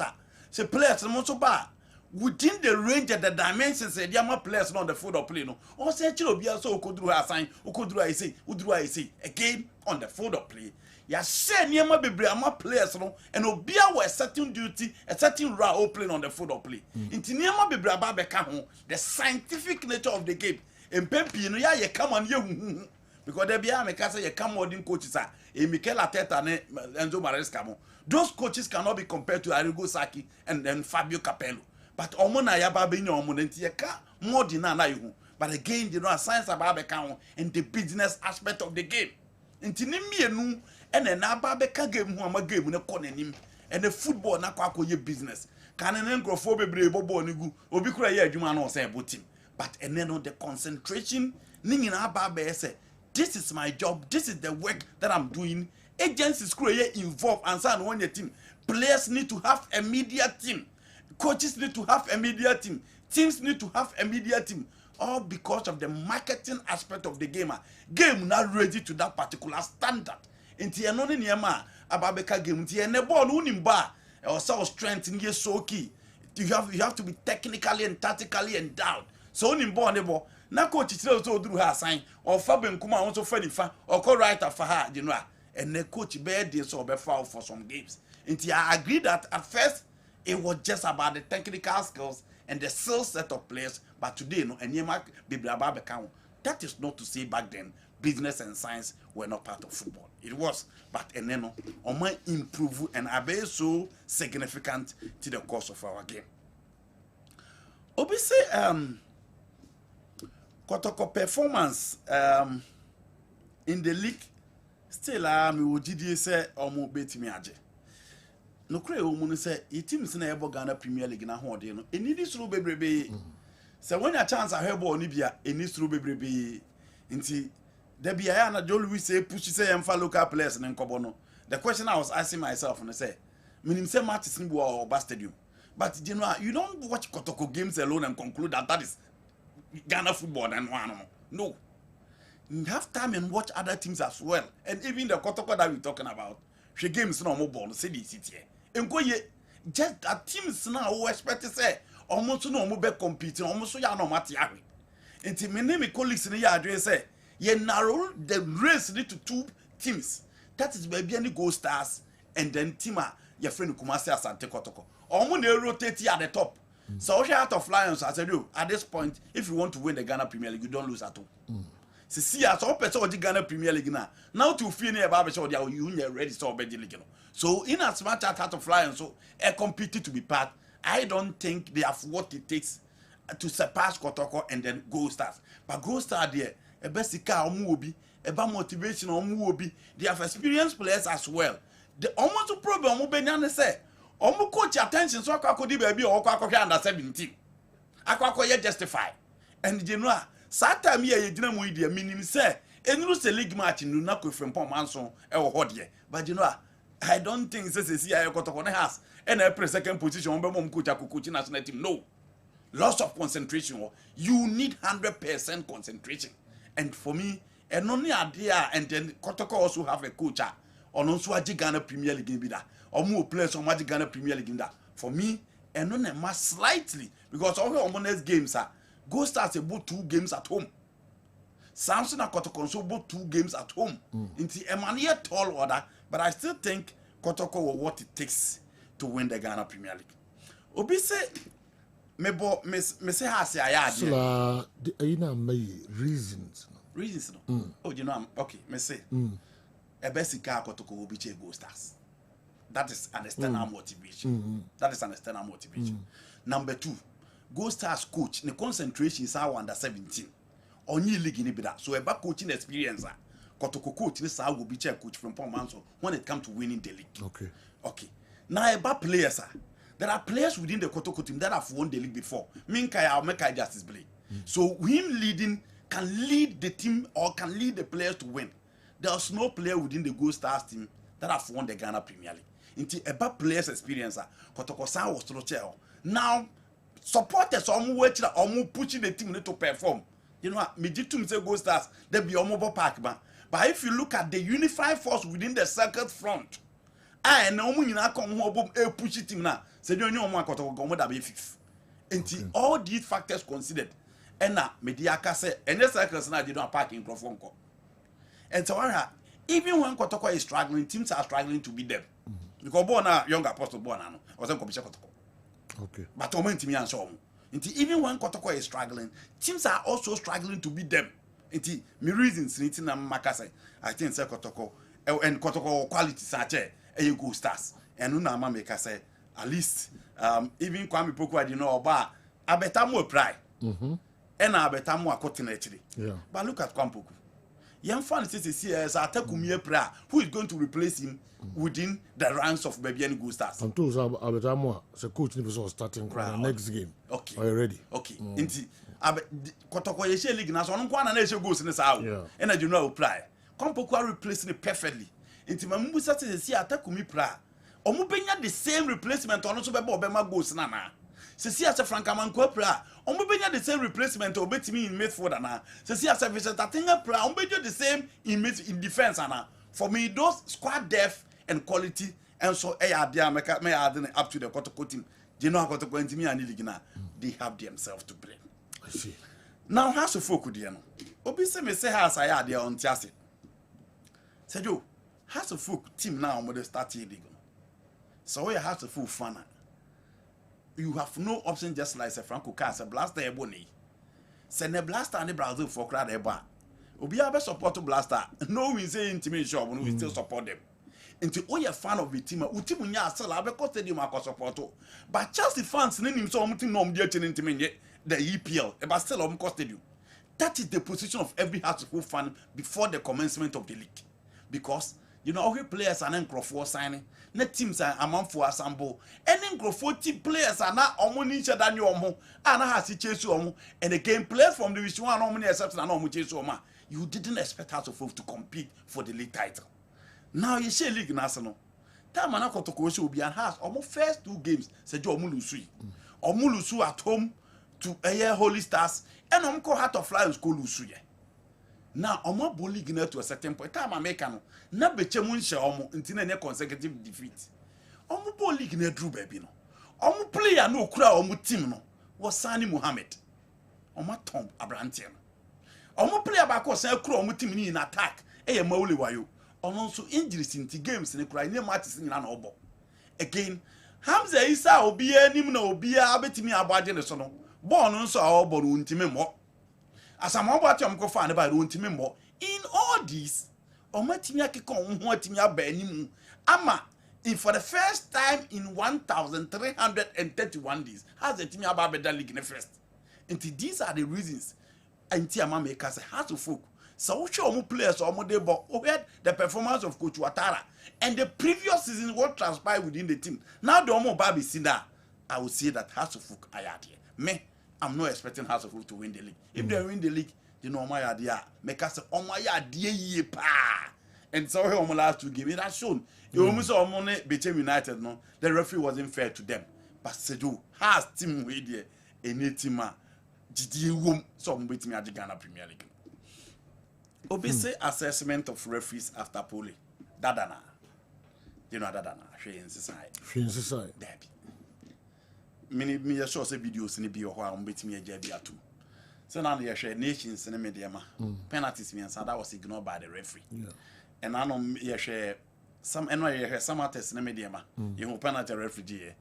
You share House of Folk between United clear penalty and referees ignore. The only referee I'll get things right was the game against Kotoko Samatesa. Now Kotoko a protest, he put 2 videos say when a clean goal, the referee disallowed it. And only baller, Yebeka say the referee was spot on. And I know the nations in the Adriana Stars. Referee Gabriel Pokrahin was super. Game now I spoke to him yesterday, my friend catch and said, Martin, I'm going. Oh, yeah, dear. And he said, oh, yeah, dear, Mecca. But say the SEC after Pole, any Niema is a shame that's the intimate video. But I young comra, if I say a coba. We are large Mama Salia, if you were on Chibandala, who's the actual large viewer, or the Abasa apostles in your penalty. I know so no referee no answer. But a young comra na sa incident in no and the Bobo no mame. Na the intra your referees no sila no more problems no. Na ye measure sa incident in na ye nhwese no crash say DNT and na your referees no omo overlook sa incident no enyina. Enti your be 5 incidents CCC ya.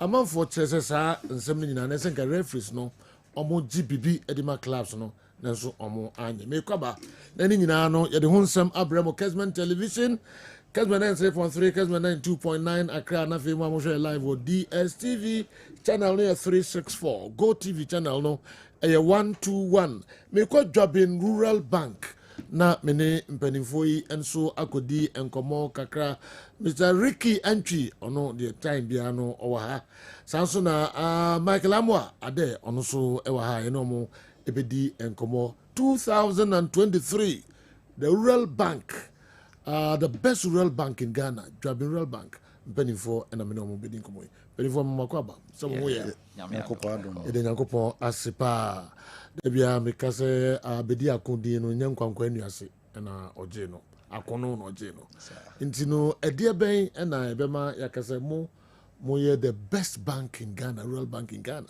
2023 na DNT na esa manfo ene mo bedigwa instead of other banks Mami Shase mfiri one Shase yes okay Mike ye Mami Shase mfiri Joe medasipi na yede enchia kase enso free Drabin Rural Bank titru ye CEO eho emma adwadifo na de breach kase na abokum asema some kitwa share videos na etwego na some kitwa na e wo say Drabin Rural Bank obatampa ye de ntoma eboye mu pa because say de bia ya na meka na say abo na ntakra na emma no ye kase yen customers na ma ye yen kase na o share said ye breach na bona eden ya ye hu customers no bebu nti no ye de menkan mentumi hu said ye missing enkan okra but oma ye affected ni nyina no ye momo yako yinim se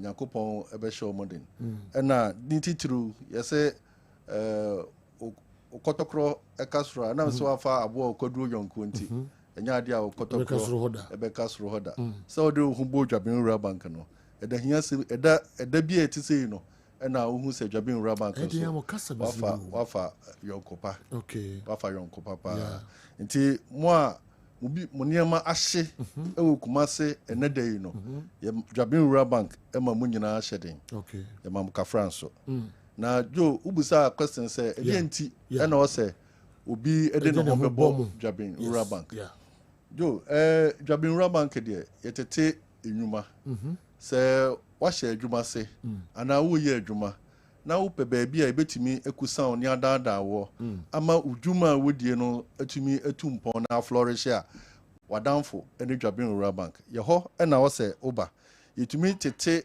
nnwumayɛfoɔ nnwuma nketewa yɛtumi tete nketewa ma mbɛyɛ akɛseɛ from hwee to pii ɛna yɛyɛ no wɔ dwaben rural bank nti wodeɛ a ne sɛ wodeɛ fa ho ɛbɛbɔ dwaben rural bank na yɛnam saa kwanya yi so na yɛntetew ɛno no atwam a yolaka adeɛ baako a ɛno nti yɛfrɛ wo sɛ fa ho bɛbɔ dwaben rural bank ne sɛ yɛwɔ ayɔnkofa kɛseɛ ɛda yɛn ne yɛn customers ntam obi biara wɔne dwaben rural bank ɛyɛ adwuma biara no ɔno adi ho adanseɛ sɛ ɛyɛ relationship sɛ yɛfa wo anaasɛ woyɛ part of dwaben rural bank na yɛma wo financial advice yɛ making sure sɛ udwuma a wodie no ɛtu mpɔn no ɛno ne yɛ number 1 priority sɛdeɛ wobɛyɛ kɛse because woyɛ kɛse a ɛna dwaben rural bank nso ɛyɛ kɛse nti no daa ne daa nyinaa yɛhwɛ sɛ mpuntuo mapa ɛbɛba wo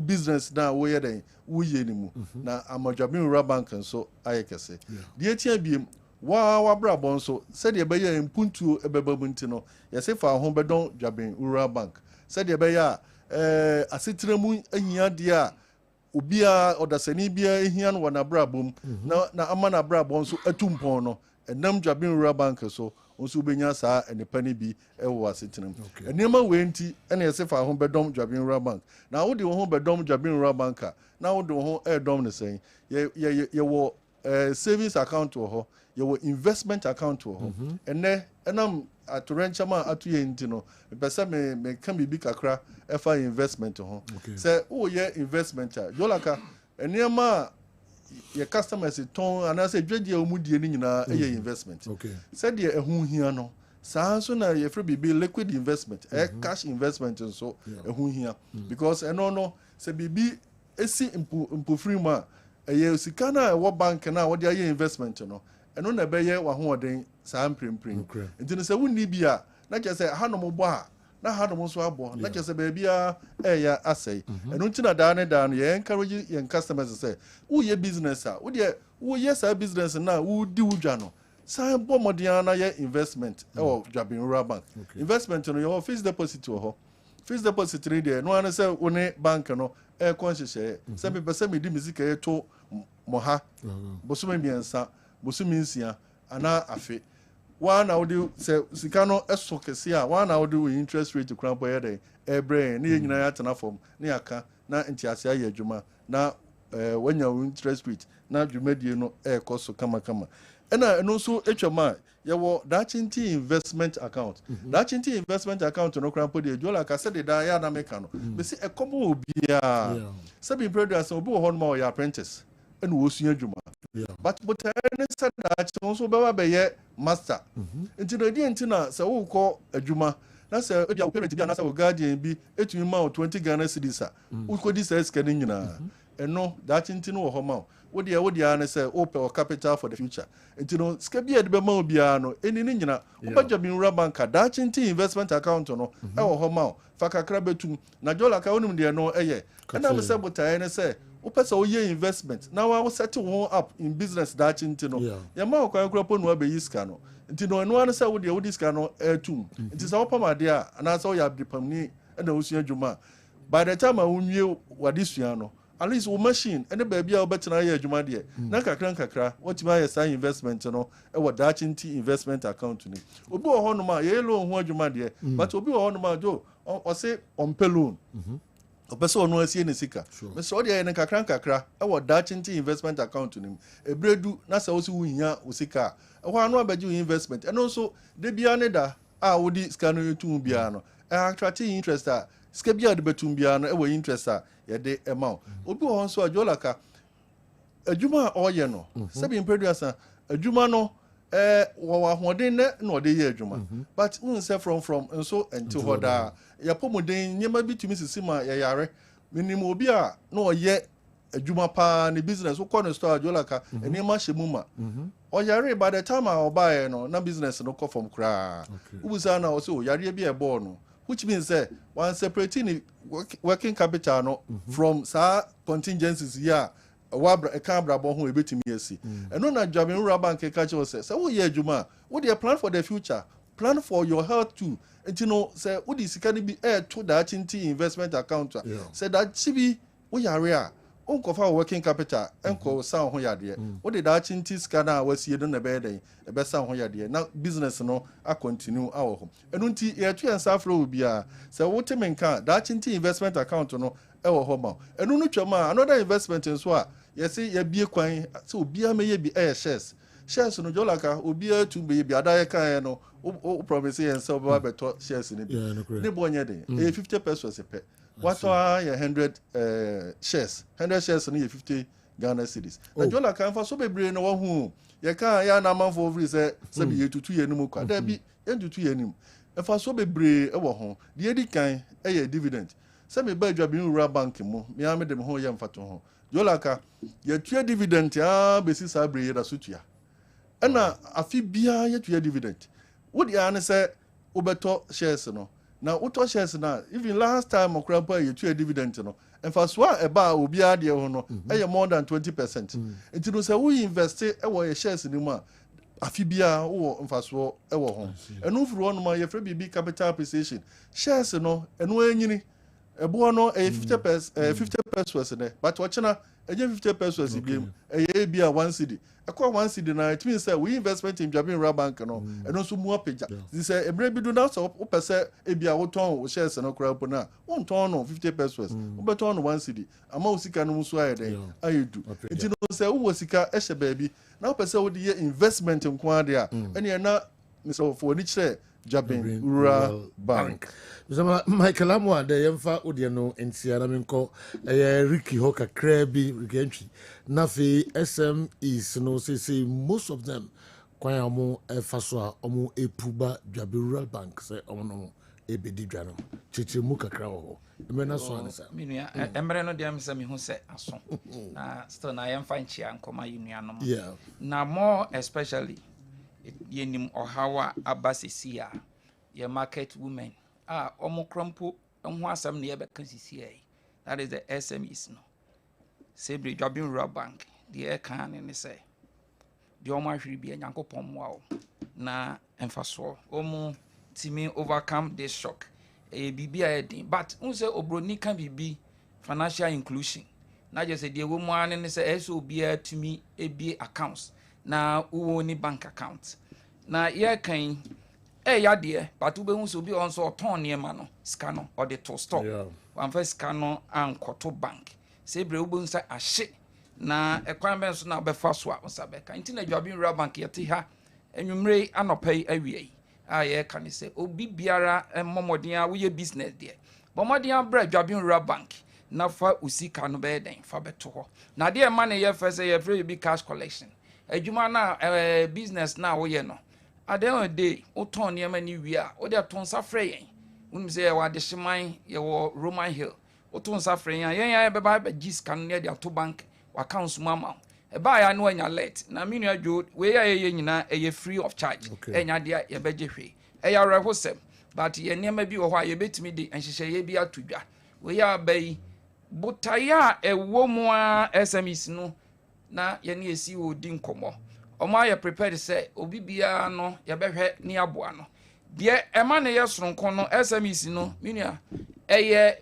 businesses a ebi ye nketoa ebi ya kese a Jabin Rural Bank Sebre ye nimfaso e wo sa ekuokuo yi so anasa business so nti aye adwen say ye pese ye boa om no business ne ye den ekɔ manim na niema bebre na ema no eda soronko oni se Sebre ye kan obi wanhwa na wie yaba ebi se wanhwa na enye bank a won betimi aboa no ana ode no ho we den ekɔbɔ won eno na Jabin Rural Bank yaba ye de sa SMEC eba na de aba beboa na niema na ema ne ye soronko ne se bo oba bibi we kramposi okwakwagye besia interest da so eye bibi kese bibiri enya de obetimi atua empo okwaji evansa na kofa paper we bra document say kofa we bra by the time crowd obetimi de paper na beduru ho no na sabi de ese to na nya to awie ebo nso obehu say sika no kra neje no na ya dendenden ɛno na dwabin rural bank yɛ ka ne sɛ bredi obiara nto ne nsa ɔmmra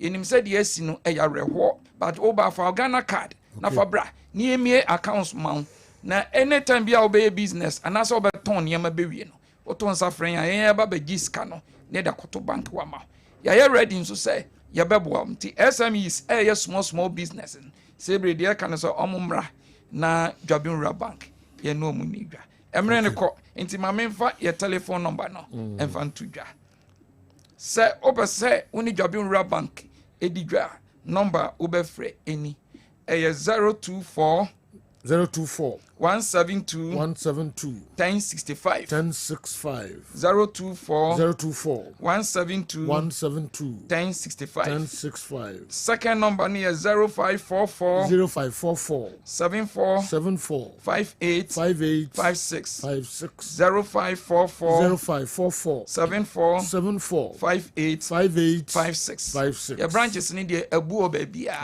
the bank yɛwɔ ha deɛ ɛne Roman Hill adesman adwe so bonre aboaso ana dwabin ankasa benifo mame nam ase ɛnɛ awia yi dwabin rural bank mpanifo ɛyɛ Michael Amoade na fe Ricky Entry ɔmo abɛbɔ yɛn nkɔmɔ ade kronti a ɛsɛ wode wo ho ɛkɔdɔm dwabin rural bank unu ho da afi 2023 best rural bank in Ghana kan ho say SMEs no ɔmo bebrebe America ɔmo de ɔmo ho ɛkɔakɔbɔ dwabin rural bank me ajo ma men correct adie bi sisi a once last me ba me kan the best rural bank no say with different institutions ɔmo where no was given by Chamber of Commerce and Industries a year independent body ɔmo hwɛ the interest of businesses including small scale and medium enterprises nti saa ekoi ɛna ma dwabin rural bank best rural bank of the year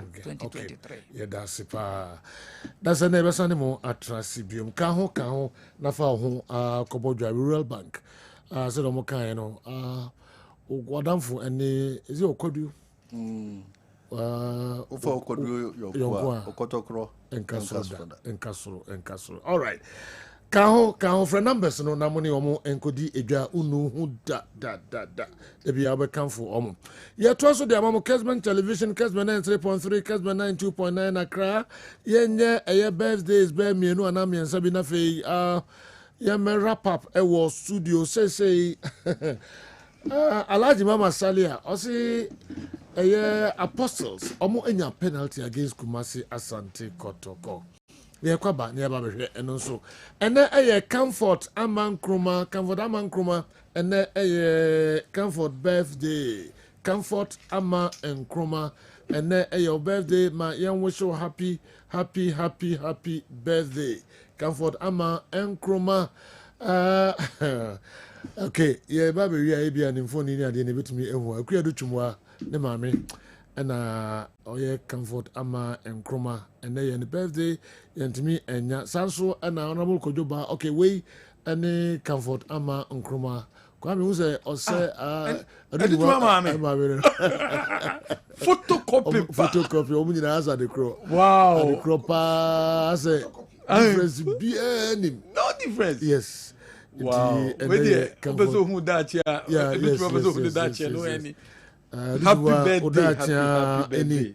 Happy birthday, comfort. Ama enkroma. Kwa me say pe kusuya mano. Ai kusuya miensa. Na ene odidi ne kusuya miensa. Yes.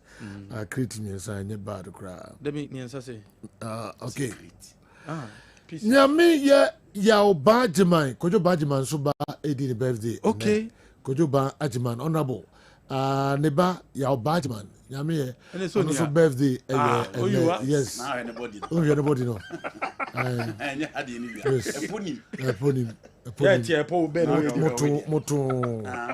moto kama pa kojo ba no the only difference is say is a clan bit man nanti kojo ba kutodwe ni na asese yes kojo ba kutodwe Oko long distance or team. On open one.